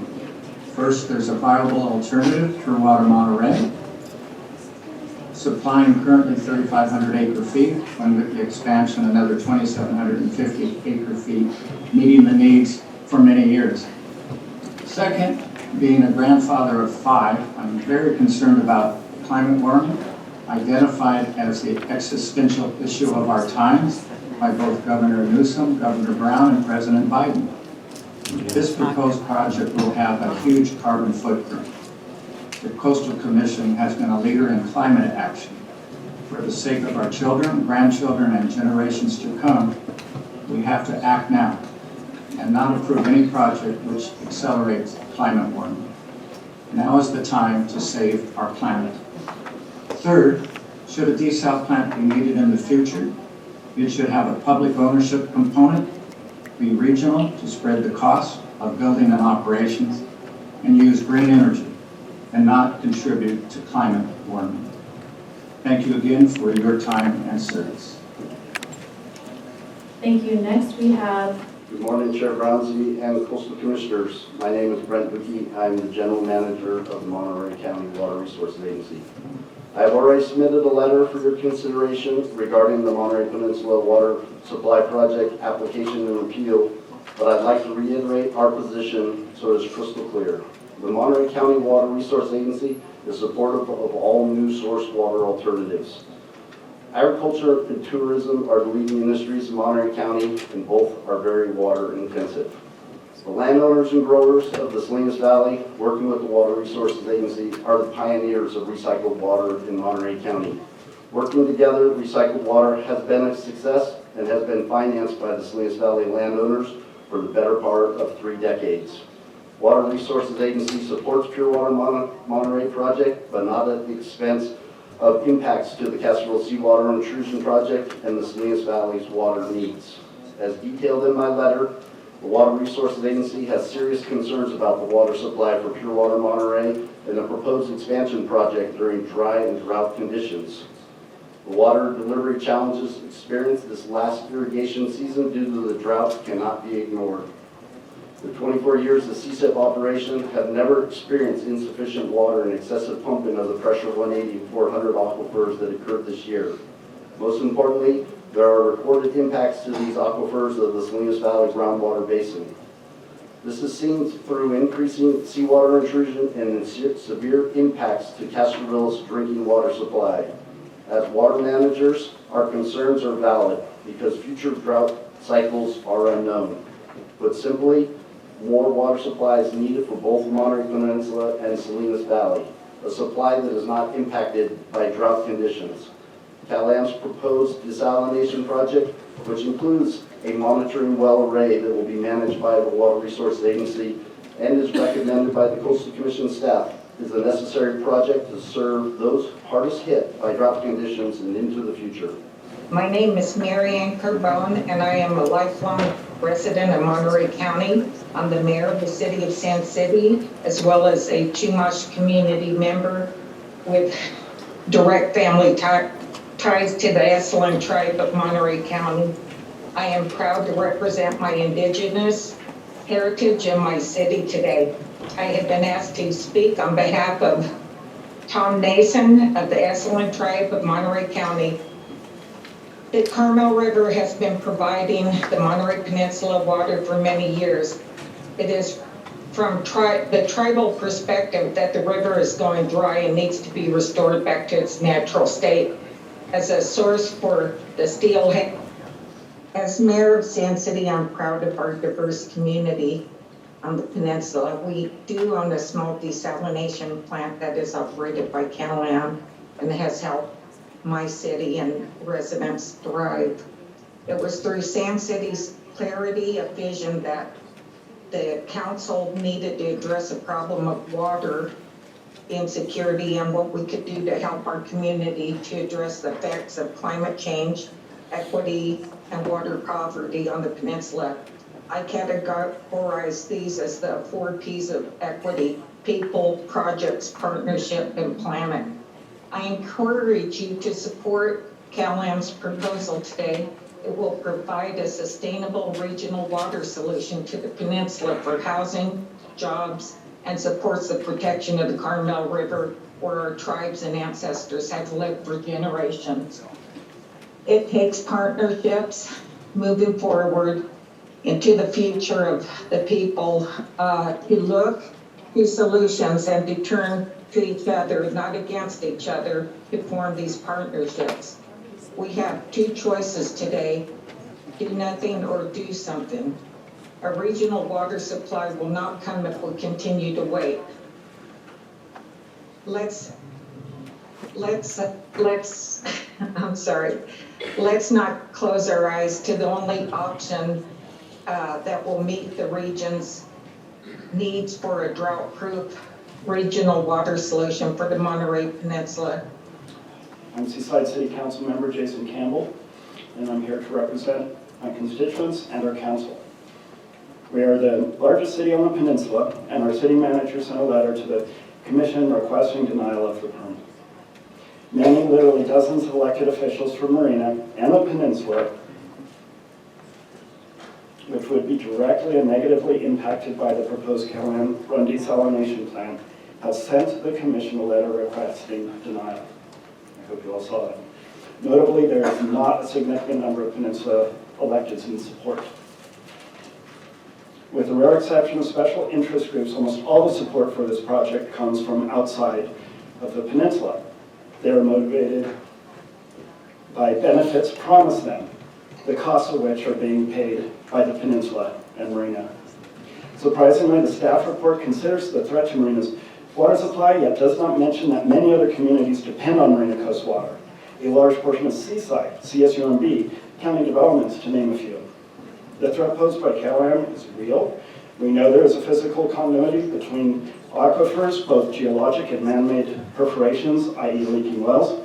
Cannibalization of one aquifer to supply other aquifers, especially when they serve the same communities, is sadly ironic. Economically, this desal plant would be brutal to Seaside. Clearly, I don't have the time to cite all the numbers, but every time CalAm offers deeply discounted water and grants to other communities to grease the wheels, or the commission threatens fines and compensation, who pays? Seaside and the peninsula. Certainly not CalAm and its shareholders. We have heard the word peninsula from me many times because this is supposed to be about the Monterey Peninsula water supply project. Instead, it's about supplying North County water while extracting fresh water from Marina and well from the peninsula. The Monterey Peninsula money supply project might actually be a better name for it because money is being extracted. Every time I hear CalAm saying they're going to provide for the lower income, I reach for my wallet. Every time they say they're going to mitigate something in Marina, my bank account drops. These issues are complex, and this is why I respectfully ask you to act on the knowledge and conclusions that Peninsula Board and Council members agree on after years of study. We too hear appeals and make findings. Seaside's water issues are complex with 3 providers, yet we are making progress on new waters. Recycled water for your golf course, stormwater recharge, and we provide easements for Pure Water Monterey and ASR. I'm going to quickly quote from this letter that you received. The Pure Water Monterey expansion is a feasible alternative. Please, 30 seconds. Thank you, sir. Your time has expired. Okay, Next. well, we know these topics well. I sit on Monterey 1. Please deny. Thank you. Thank you. Our next speaker is Alec Arago on behalf of Congressman Sam Farr. If you are in the room, please That approach. section. All right, now the next section are water agencies and districts. Hi, good morning. I'm Karen Mogus. I'm Deputy Director, Division of Water Quality at the State Water Resources Control Board. In 1995, 27 years ago, the State Water Board issued its first water right order, number 9510, against CalAm for unlawfully diverting water from the Carmel River. The 1995 order found that CalAm's unlawful diversions were adversely impacting public trust resources in the riparian corridor below San Antonio. When CalAm failed to stop its unlawful diversions, the board issued a cease and desist order in 2009 that provided a clear timeline to end them. The cease and desist order addressed the ongoing public trust impacts and lack of progress in finding an alternative source of water supply for the Monterey Peninsula sufficient to eliminate the unlawful diversions from the Carmel River. The 2009 order called on CalAm in coordination and cooperation with local stakeholders and agencies to identify and develop a new alternative source of water supply. The order also left the choice of the type of alternative supply project to CalAm and local stakeholders, recognizing that the local water supplier and community were best positioned to understand the needs, costs, and local conditions. The cease and desist order has also had the effect of limiting new housing development as there is a moratorium on new water service connections. The timeline in the 2009 order to terminate all unauthorized diversions by December 31st, 2016 was not met. And in 2016, the board issued another order that extended the timeline for ceasing unlawful divisions to the end of 2021. This gave CalAm, the local community, another 5 years to develop a regional solution and alternative water source. In doing so, the board recognized that clear milestones and targets were needed and that failure to meet them could not forestall the protection of the Carmel River and its public trust resources. Although CalAm and the Monterey Peninsula Water Management District have implemented various measures to reduce diversions from the Carmel River, it's undisputed that CalAm has not yet secured a permanent replacement for water supply. CalAm and the district have made efforts to reduce demand, including programs encouraging conservation by businesses and residential customers, water efficiency requirements, and tiered conservation rates, and to develop new supplies. Though CalAm and Monterey Peninsula communities have remained within the diversion limits set in the 2016 order, significant unlawful diversion and water use continues. Although the December 31st, 2021 deadline for ceasing unlawful diversions has passed, the State Water Board cannot yet determine whether CalAm is in compliance with its water rights. CalAm will report its water diversion and use early next year. The terms and conditions of the cease and desist order will continue to apply until lifted. It's important to note that all of the State Water Board's orders have focused on one goal: to cease the unlawful diversion from the Carmel River to protect native fish, including steelhead and other public trust resources. California is now in the midst of its worst drought on record. The last 3 years have been the driest 3 years in the state's recorded history and have brought water supply challenges for communities, agriculture, and the environment. The water supply for the Monterey Peninsula remains precarious and will continue to be so until a long-term, resilient replacement water supply is developed. During drought years, the unauthorized diversions from the Carmel River, which are the focus of the board's cease and desist orders, contribute to completely drying portions of the river. The executive director of the State Water Board recently submitted a letter requesting that the commission fully consider the proposed project. Desalination that is appropriately permitted and conditioned to protect the environment can be one part of a long-term water supply solution. The letter supports water systems efforts to develop a diverse and drought-resistant water supply portfolio, but does not comment on the specific merits of this project or express a preference for any particular supply project over another, and does not comment or take a position on alleged effects on groundwater. That factual, technical, and legal issue is the subject of a court-ordered reference proceeding before the Administrative Hearing Office, which is an independent unit of the State Water Resources Control Board and is in the process of conducting a neutral fact-finding. Rather, our letter and comments today urge the Commission to fully consider the project benefits in providing a stable, long-term water supply for the region and consider the need for such a supply to protect critical public trust resources in the Carmel River. Good morning. My name again is Christopher Trinnell, Deputy Director for Integrated Watershed Management at the California Department of Water Resources. As clearly recognized by Commission staff and highlighted by the discussion already this morning, the proposed CalAm desalination facility and the issues it has brought into public discourse are tremendously complex, to say the least. Very few, if any of them, easily resolved. We appreciate the Commission staff's efforts to examine and work through each of those issues thoroughly and thoughtfully in preparation for today's hearing.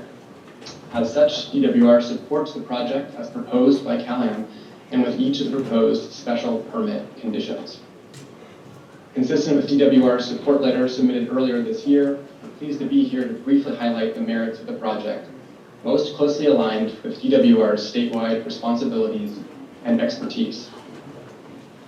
First, while climate change has certainly set us on a course for a more uncertain future, it remains truer than ever that a diversification of regionally tailored water supply strategies bolsters our community's climate resilience.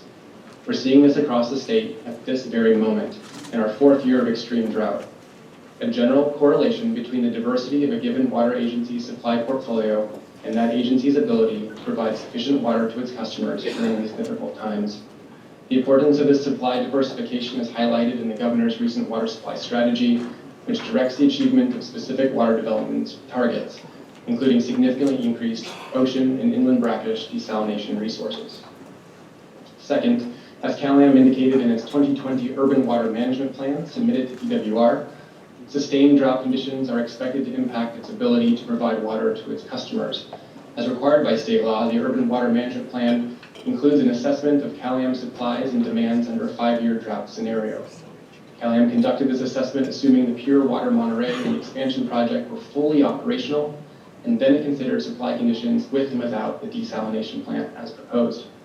Per the Urban Water Management Plan, by the 3rd year of a drought, supplies would be significantly impacted and would continue to worsen as the drought deepens, to the point that supplies would only be able to meet roughly half projected demands.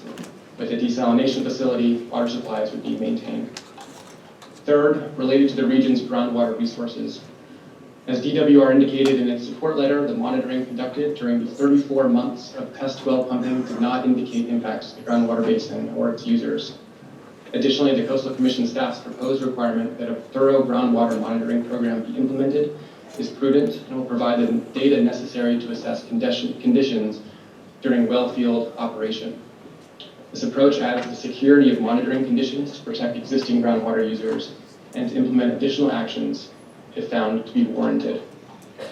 And lastly, related to environmental justice concerns, significant concerns have been raised as CalAM expects the project to increase rates to $50 per month. In response to these concerns, it is our understanding, and as was discussed earlier this morning, that CalAM has offered to submit proposals to CPUC to offset costs of the project for low-income ratepayers and to expand eligibility to the discount offered by its customer assistance program. In addition, CalAM has proposed a cost cap that would limit any cost increases resulting from the project to no more than $10 per month. For these reasons, we urge your approval of this project and appreciate your time and thoughtful consideration today. Thank you very much. I appreciate this opportunity to speak before you. My name is Paul Shudo. I am the General Manager at Monterey One Water. There have been a number of comments regarding Pure Water Monterey and how it interacts with the proposed project. I just want to have very narrow comments on that Pure Water Monterey project, source waters, and other items within the staff report that pertain to Monterey One Water. So with that, can we advance the slide, please? Just a little bit about who we are, because you probably are somewhat unaware. We're a regional joint powers agency that does wastewater collection and treatment and recycled water. We have 10 member entities. Our service area is Salinas, Castroville, Moss Landing, through the peninsula of Marina, Sand City, Seaside, Monterey. I'm going to forget a couple towns. I apologize for that. Pacific Grove, etc. We have about 100 employees, and we have provided recycled water for the last 24 years, as Brent Buki had mentioned earlier. Next slide, please. So this is just another example of what we do and where that recycled water can and does go. Water that comes into our plant, we do our best to try to reutilize it. And you'll see the 3 little boxes on the right-hand side there. One is ocean discharge. Obviously, we don't want to do that, but that is just the nature of the business and sometimes has to occur. We have that ability through our ocean outfall, which I'll discuss in a little bit. We also do agricultural irrigation to about 12,000 acres of crops in the Salinas Valley up in the Castroville area. And about 3 years ago, we came online with Pure Water Monterey, which is Northern California's first indirect potable reuse project. Next slide, please. Thank you. So Pure Water Monterey, which is of concern here, has been operating great. Of course, there's bumps along the way. It's about a $126 million project that this last year produced 3,500 acre feet for CalAM for our contract, as well as another 167 acre feet to be added to that operational reserve, which I think CalAM's attorney had talked about, that we do have a reserve in the ground for drought conditions that we can tap into. In terms of benefit to the environment, you'll see where we've taken, I can't read that far, 200 tons of pollutants out of the environment in taking various source waters, whether it be stormwater, agricultural drainage water, and for benefit of CSIP, which is the agricultural project, industrial wash water from the city of Salinas. And thank you for watching that. Next slide, please. So I want to be specific about the source waters for not only Pure Water Monterey, the base project that's been operating for 3 years, but also the expansion project. You've heard at least 3 of the speakers before me call this into question. I'm sure you've seen a number of letters, and I'm sure there'll be people the rest of the day that talk about it. And if we look at our certified SEIR and testimony from our agency, the water is there, and we'll go into it a little bit. Is there impacts to drought from drought? Absolutely. We'll talk about that too. So what we bring to the table is we have engineers, professional engineers and consultants that have spent literally thousands of hours looking at all of the variables in reference to source waters for this recycled water plant. We want to make sure that it's resilient and reliable for this community, and also tries to take advantage of some underutilized resources we all have. The next slide, please. So this is where we get into some fun grants, or graphs, not grants, although we would accept grants from you. What I'm going to show you is what does a project need to operate and how does it operate? And then lastly, where are the water rights that go to that? So what you see before you is how that pure water plant is going to operate. You see in the middle, it's sort of ratcheted down a little bit. Well, that's the growing season, and water is going to agriculture for irrigation. In the wintertime, you see plus or minus October through March, we push that plant a little bit harder. That is how it was designed. So when we hear that water is not available for the expansion, it's truly water that is going out the outfall in those winter months and is being wasted. So that's what we're trying to capture. You'll note here on the little table that in reference to pure water, there's two customers. There's Cal-Am, but there's also Marina Coast Water District. As someone alluded to earlier, I think Mayor Delgado talked about irrigating golf courses with recycled water. That came on just last month. So we're getting there to try to maximize our resources. Next slide, please. Let me back up also saying the last slide was for a normal or wet year. This slide you see before you is a drought or dry year. And same concept. In the wintertime, when there is water, because people are still taking showers and doing laundry and doing dishes, we're pushing the plant. There's less in the growing season, because once again, water is being sent to agriculture. What you'll see here is that we're relying on the drought reserve in these type of years. So we will produce not this 5750 that is in the contract. We'll produce something less. I think in this one we said 4750, and we'll take 1,000 out of that banked water in the ground to make Cal-Am whole. You know, someone mentioned earlier about meeting the drought, which we all know we've been in one, and that's how this is designed, is we're trying to look at how can we balance the system by having banked water in the ground. This is a collaborative project with the Water Management District, Marina Coast Water District, Cal-Am, and others. So we're all working together to try to balance the needs of our community. Can we go to the next slide, please? So those first two were, what does the project need to get water to our community? What this is it shows what water is available by contractual rights, as well as overlapping what is needed for agriculture. Once again, you see that same sort of little curve there where we're pushing the plant a little harder in the wintertime. There's still water going out into the ocean. So in particularly January and February, there's still plenty of water going into the ocean. However, could we capture that? Yeah, we could. The plant would be a lot more expensive, and we would get some incremental amount in those months. So from a just economic perspective, we're trying to have the least cost of service for what is needed. Hence the reason you see it this way. This is also in a wet, normal year. Can we move to the next slide, please? And I'm going to go quickly because I see I have 30 seconds left. Dry drought year, same sort of concept. There's still water going out to the outfall in those years. It's just less during the middle times of the year. Next slide, please. This is a summary of those drought years, wet years, and what the rights are. So it's just sort of a totality of the previous slides. And last 3 seconds, next slide, please. Just want to talk about the outfall and the brine line. We are working with Cal-Am on that and West. Thank you. Good morning. Jennifer Capito with the California Water Association.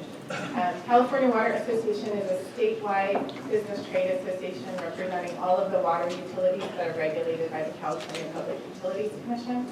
We have 94 members here in California, of which California American Water is one of our members. A couple of months ago, I was at home and pretty typical work from home during COVID kind of day, back-to-back Zoom calls, a home project going on with a contractor and Ms. Petalo, you're not an agency or a district, you're, Nope. you're a trade association. Correct. Okay, so we're gonna cut you back. Okay. All right, so you have 3 minutes. Oh, perfect, no problem. So I was having this work at home day, and again, barking dogs in the background, Zoom calls, a home contractor project going on. And I realized I gotta make a quick run for it and go grab a glass of water and come back and get on another Zoom call. And I went out to my kitchen sink and turned on the water, and nothing came out, empty. Nothing was coming out of my tap. So it really was an eye-opener for me that this kind of situation is happening right now all across our state. One, because of drought, but also because of affordability, people not being able to pay their water bills. So I'm here today to just stress to you the importance of finding a new supply for the Monterey Peninsula. And if we don't, folks here are going to experience the same thing that I did, a faucet with nothing coming out. Communities across California are experiencing this. I'm not being dramatic. On a very regular basis, the State Water Board is holding meetings where they're talking about systems that are at risk of not having access to water or completely out right now. Front page stories right now, we're hearing about Coalinga, a significantly sized city that is on the risk of completely being out of water. We see those systems constantly on the list, coming on the list, new systems all the time. If some of you are still wondering why my water was off, it wasn't because I didn't pay my bill. It was because I had that home contractor project going on and he had turned off the water for that period of time. But that gets me to the point of wanting to talk for a minute about affordability. And affordability is a real thing here in the Monterey Peninsula where you have a limited supply, where we're going to have to see rates increase. But CalAm has done a really good job of looking at all the different ways of trying to address affordability. And of all my members, they've really gone above and beyond, not what's just required by the Public Utilities Commission, but also what else they can do as an organization. So you've heard today they have a crisis fund that's really unique to them. And they're also doing some pilot projects now to look at multifamily housing projects and affordability. That's not something we're seeing in the rest of the state. That really is something that's unique to California Americans. So they are really willing to go that extra mile. I know there's some concerns about the cost of providing affordability programs. We heard that earlier today, but just as a reminder, water is a human right. Our state legislature is in our state statute that everyone has the right to safe, clean, affordable drinking water. So it is our responsibility as a state and taxpayers to help work towards this initiative.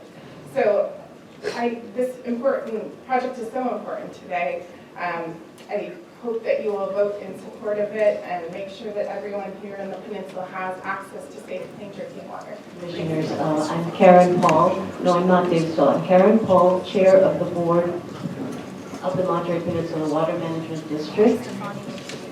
I'm also an attorney. I was in the past an attorney at the CPUC and for some years the Chief Counsel for Office of Ratepayer Advocates, now known as Cal Advocates. Next slide, please. I just want to take a moment to focus on what the Monterey Peninsula Water Management District is, what it does. There's so many water districts.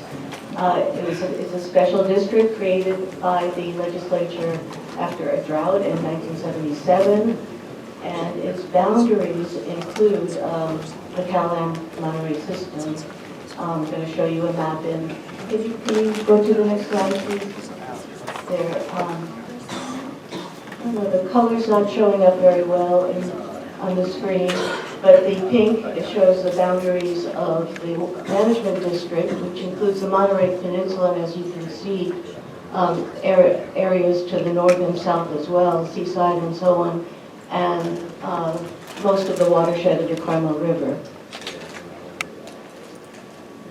And our board is elected. It consists of 5 elected directors, directly elected, and 1 supervisor and 1 mayor. The supervisor is currently Mary Adams, who you heard from earlier, and Clyde Roberson. The district's position, as you know, because they've written you several letters, is that you should not, if you must make a decision today, you should not issue a permit for this project. There are too many unresolved issues. And there is a better alternative. That is what we're going to focus our comments on today. Why the expansion of Pure Water Monterey is an alternative, a better alternative. Now, our analysis, which we gave you, shows that it can meet our need for supplemental water for at least 20 years. The staff report didn't address the analyses that showed that it could meet the need for that long. But I know that based on what was presented to you today, you're aware that our analysis is in the record. It does find that. And today what we'd like to do is to explain to you, you know that our analysis reached different conclusions. There's one other that does as well. But why? Why does our analysis, why did we find that it could meet the need for longer than 20 years? We want to make sure that you understand this, and so our General Manager Dave Stolt is going to walk you through this. You should know that forecasting supply and demand is a core function of the Water Management District. And Dave Stolt has over 30 years of infrastructure experience, an MBA from Stanford, an MS from Berkeley, UC Berkeley, and a degree in civil and environmental engineering from the University of Illinois. He actually performed demand forecasting in a previous job at PG&E. And he is very good at explaining complicated things. 8 reasons why this application should be denied. Next, please. And so today we're going to focus on these two. Next slide, please. Basically, Pure Water Monterey expansion does indeed meet 30 years worth of supply needs with less environmental harm and outside the coastal zone. Next, please. But because the staff report really didn't give you the option to consider it as an alternative, you've somewhat had your decision-making preempted under Section 3260, because this is, in fact, an alternative with less environmental harm. Next, please. The staff report basically was riddled with errors when you examine supply and demand issues. Next slide, please. So how can I explain some of that? The most significant error that accounts for about 2,000 acre-feet of phantom demand. Next, please. This is Bob. Next slide. This is Bob's family. Next, please. So they use 0.2 acre-feet a year of water annually, and CalAm correctly counts this in its population forecast and its demand forecast based on population. Next. But Bob finds a vacant lot to build his house. Next. Do vacant lots use water? No, they do not. But CalAm has another 0.2 acre-feet for legal lots of record. Next. This is a house Bob built on the vacant lot. Next, please. Do houses use water? No, people do. But CalAm adds another 0.2 acre-feet a year for the house, or RENA, the Regional Housing Needs Allocation. Next, please. And next. Next, please. So what you see is Bob's family, Bob's legal out of record, and Bob's housing under RENA, totaling 0.6 acre-feet per year. Next, please. So CalAm has counted that water for Bob's family 3 times to reach an inflated demand estimate. Next, please. People use water. Vacant lots and houses do not use water. These same mistakes are in their urban water management plan. Next, please. And they're also in Table 4, page 145 of your staff report. And you can see here I've identified 5 errors. This was just error number 3, accounting to just under 2,000 of overcounted acre-feet. Next, please. There's also 2 errors in the supply report, Table 5. Next. So if water demand is overstated and water supply is understated, you create a crisis, an artificial crisis, that only desalination can solve. Next, please. So what we do is we take the Association of Monterey Bay Area Government's economic forecast, which forecasts population and job growth. It's a thoroughly tested model, and we translate that to water usage. Next, please. And we'll just skip past this one, next, and next, and next. So what we see through the AMBAG growth forecast, which is our objective third-party model, the blue line is supply with pure water expansion and without desalination. The green line is the demand based on that outside forecast. And the space in between is excess water that can be used for a buffer instead of that 10% haircut, for peak day, for drought, for protected water levels on the seaside basin. Next, please. So, Section 3260 is better satisfied by denial of the permit. Next and next. As I mentioned, pure water Monterey expansion does meet the long-term needs. Next and next. Approval places heavy subsidies, or Jason Campbell's wallet, on the backs of ratepayers. And next and next. Pure water Monterey expansion has no environmental effects to mitigate. And finally, next. So we urge the Commission to deny or defer, just like you did in November 2019, until you get better answers. Thank you so much. My name is Ron Stefani. I'm a Castroville resident and lifelong. Also a member, current director of the Castroville Community Services District Board of Directors. I'm also on the board of the Monterey One Water Board. And I have been for 15 years on both of those boards. And I watched this water crisis unfold. Prior to this project, Marina Coast had a project called, and you've heard about it here before, mentioned earlier today, the regional Desal project, not to be confused with this project. This project ended with a conflict of interest, charges, and all agreements were nullified. And that left Cal-Am where they're at, proposing the Monterey Peninsula water supply project. So I was chair of the Monterey One Water Board at that time. We met with the president of Cal-Am, and we started discussions about providing the recycled water for supply, pure water Monterey. It was called groundwater replenishment at the time. It was to replace extractions from the Carmel River.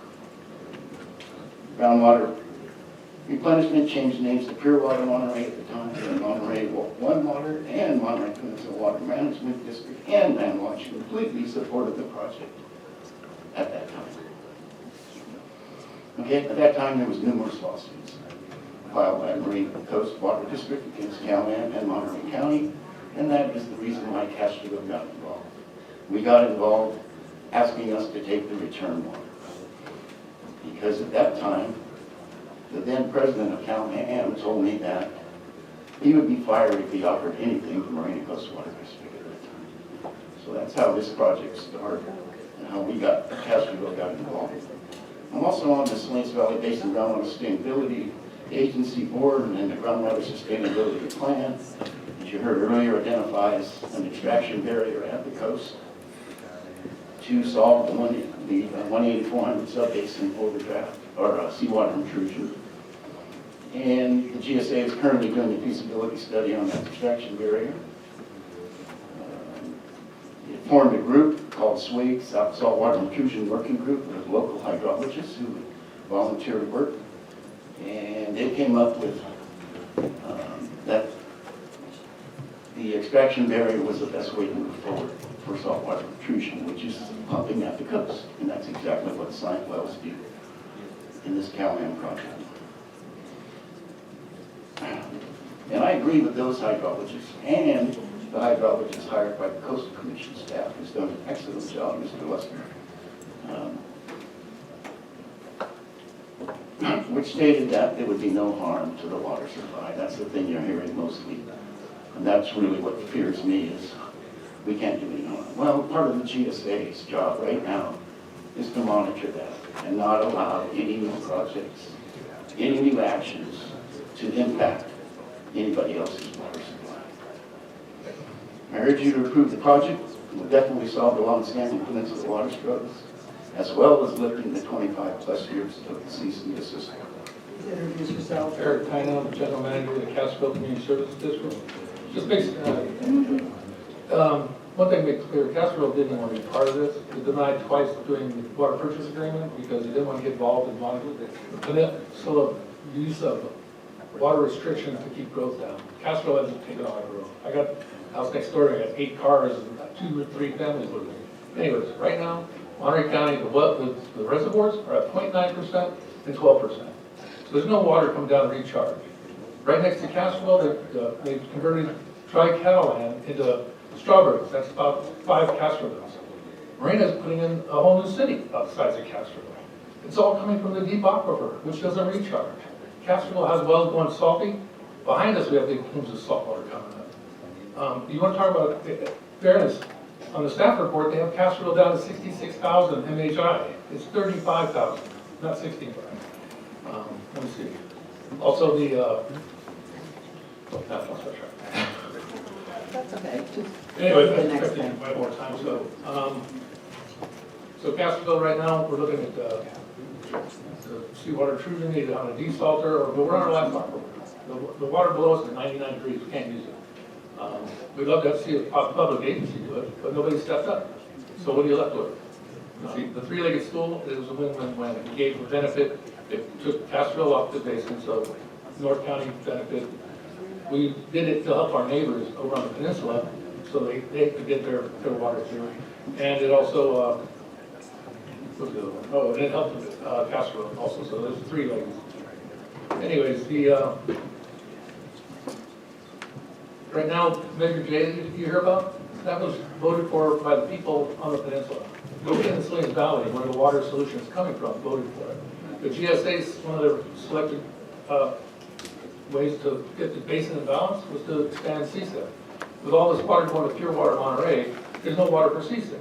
So even though the North County farmers are the ones who developed and built Monterey 1, MRWPCA at the time, we're not going to get benefit for it. We pay 8 times more as a property owner in Castroville than they do outside of it, south of us in for that. But again, the average income in Castroville, median household income is only $35,000. We have worked hard to make this. Castroville in 2000 used 1,010 acre feet. Now it does about 700. So in spite of the population going up quite a bit. Our deep wells are 99 degrees and 115 feet below sea level, and we're 1.5 miles from the coast. So there's a giant sucking sound coming from the wells. Right now, the farmers have to turn on their own wells that they haven't turned on since 1998 to make up enough water to fill CEMEX. So we got them pumping like crazy. There's not enough water to keep the farmers going. Let's see what else.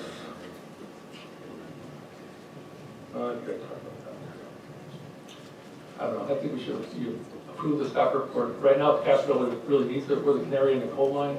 And this has been a slow-moving train wreck coming at us. And like I said, with the reservoirs at 9% and 12%, there's nothing coming down. That's the only way it recharges. We're on our last aquifer, the deep aquifer, and everybody's starting to plumb into it.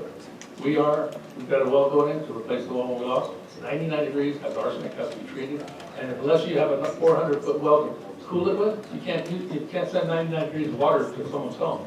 So if we lose a 400-foot well, like we have a deep well, that doesn't do us any good.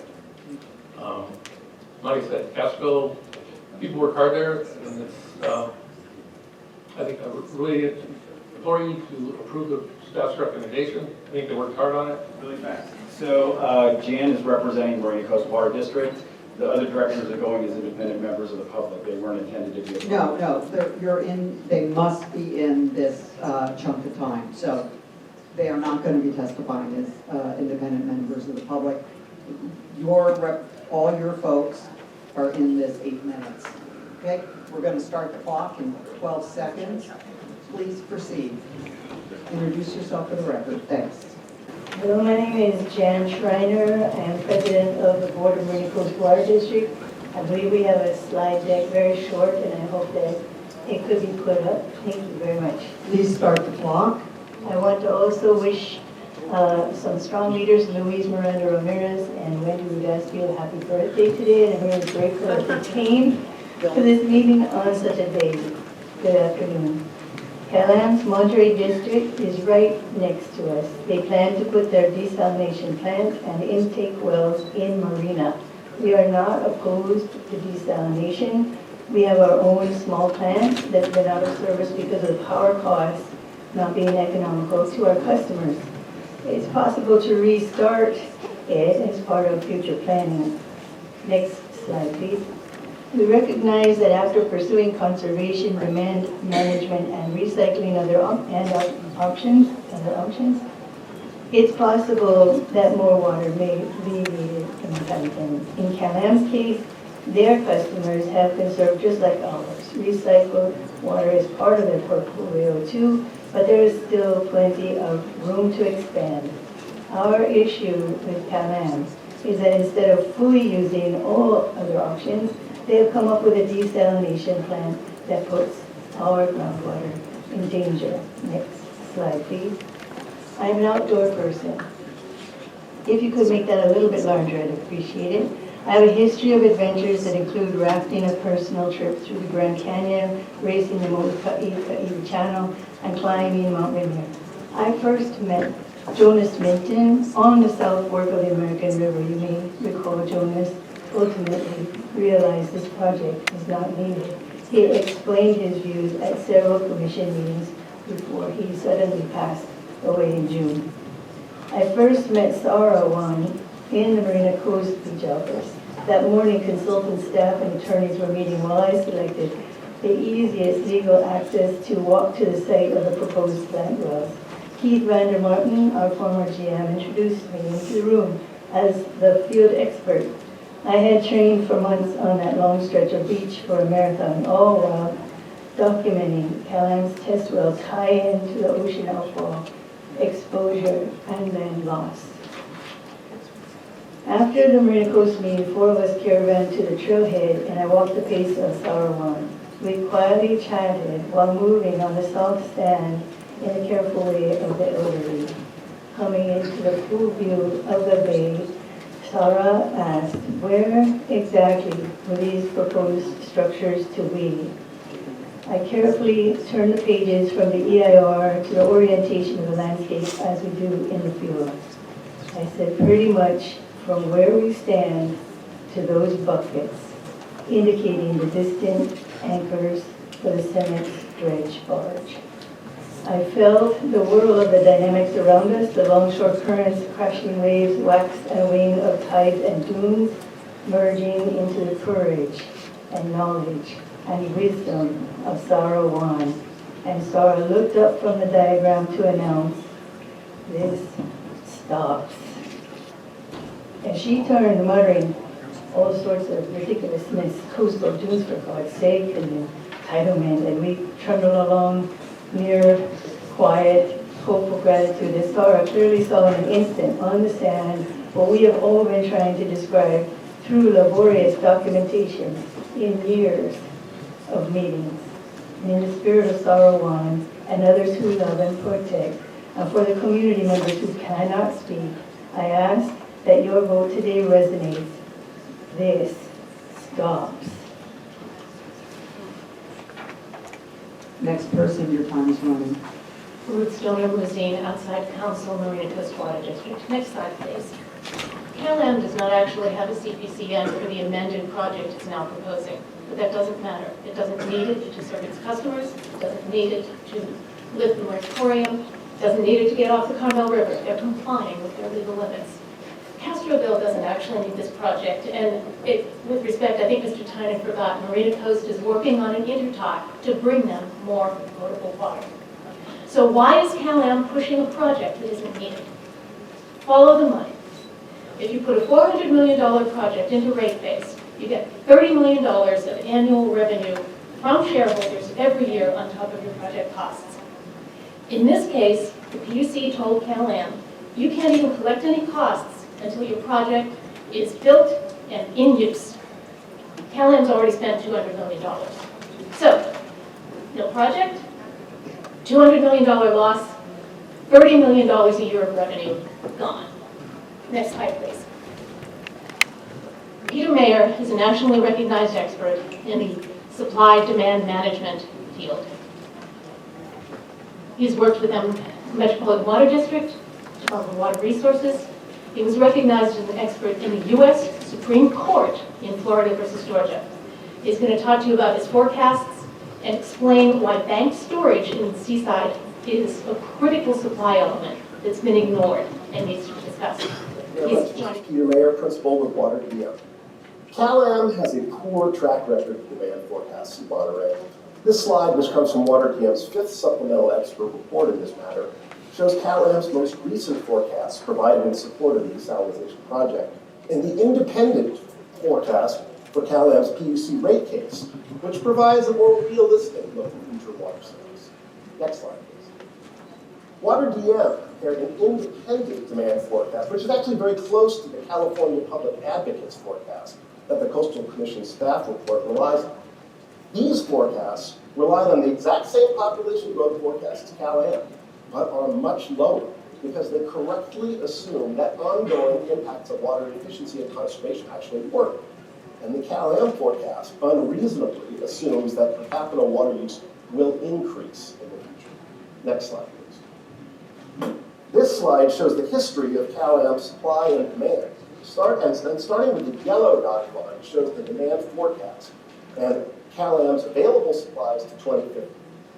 With the addition of the Pure Water Monterey expansion, CalAm has sufficient supply to 2050 and beyond, and will have excess supply, permitting injection of storage of a portion of its Carmel River supply in the Seaside groundwater basin, where it has 28,000 acre-feet of storage capacity available. Banking excess supply will allow for recovery when needed, something Cal advocates didn't consider. Without the desalination facility, CalAm will have enough cumulative total excess supply to fill its storage allocation in the Seaside Basin. If CalAm's desalination project comes online in 2026, there will be cumulative excess far exceeding CalAm's storage capacity in the Seaside Basin. The desalination project commits CalAm customers to purchasing what amounts to excess supply from the most expensive source available. Thank you very much for your time and consideration. And one more slide, please. The 3 tests under 30260 are not met by this project. There's an alternative. The project's not necessary, and it's to the public detriment, not benefit, and the impacts have not been fully mitigated. Thank you very much. Amen. Yay. Thank you. Our last speaker for this section is Stacy Taylor with Mesa Water. She's joining us from Zoom. We have finished the water agencies and districts section of our hearing. It is now lunchtime. We will have 30 minutes for lunch, so we will be returning at 1 p.m. We will see you then.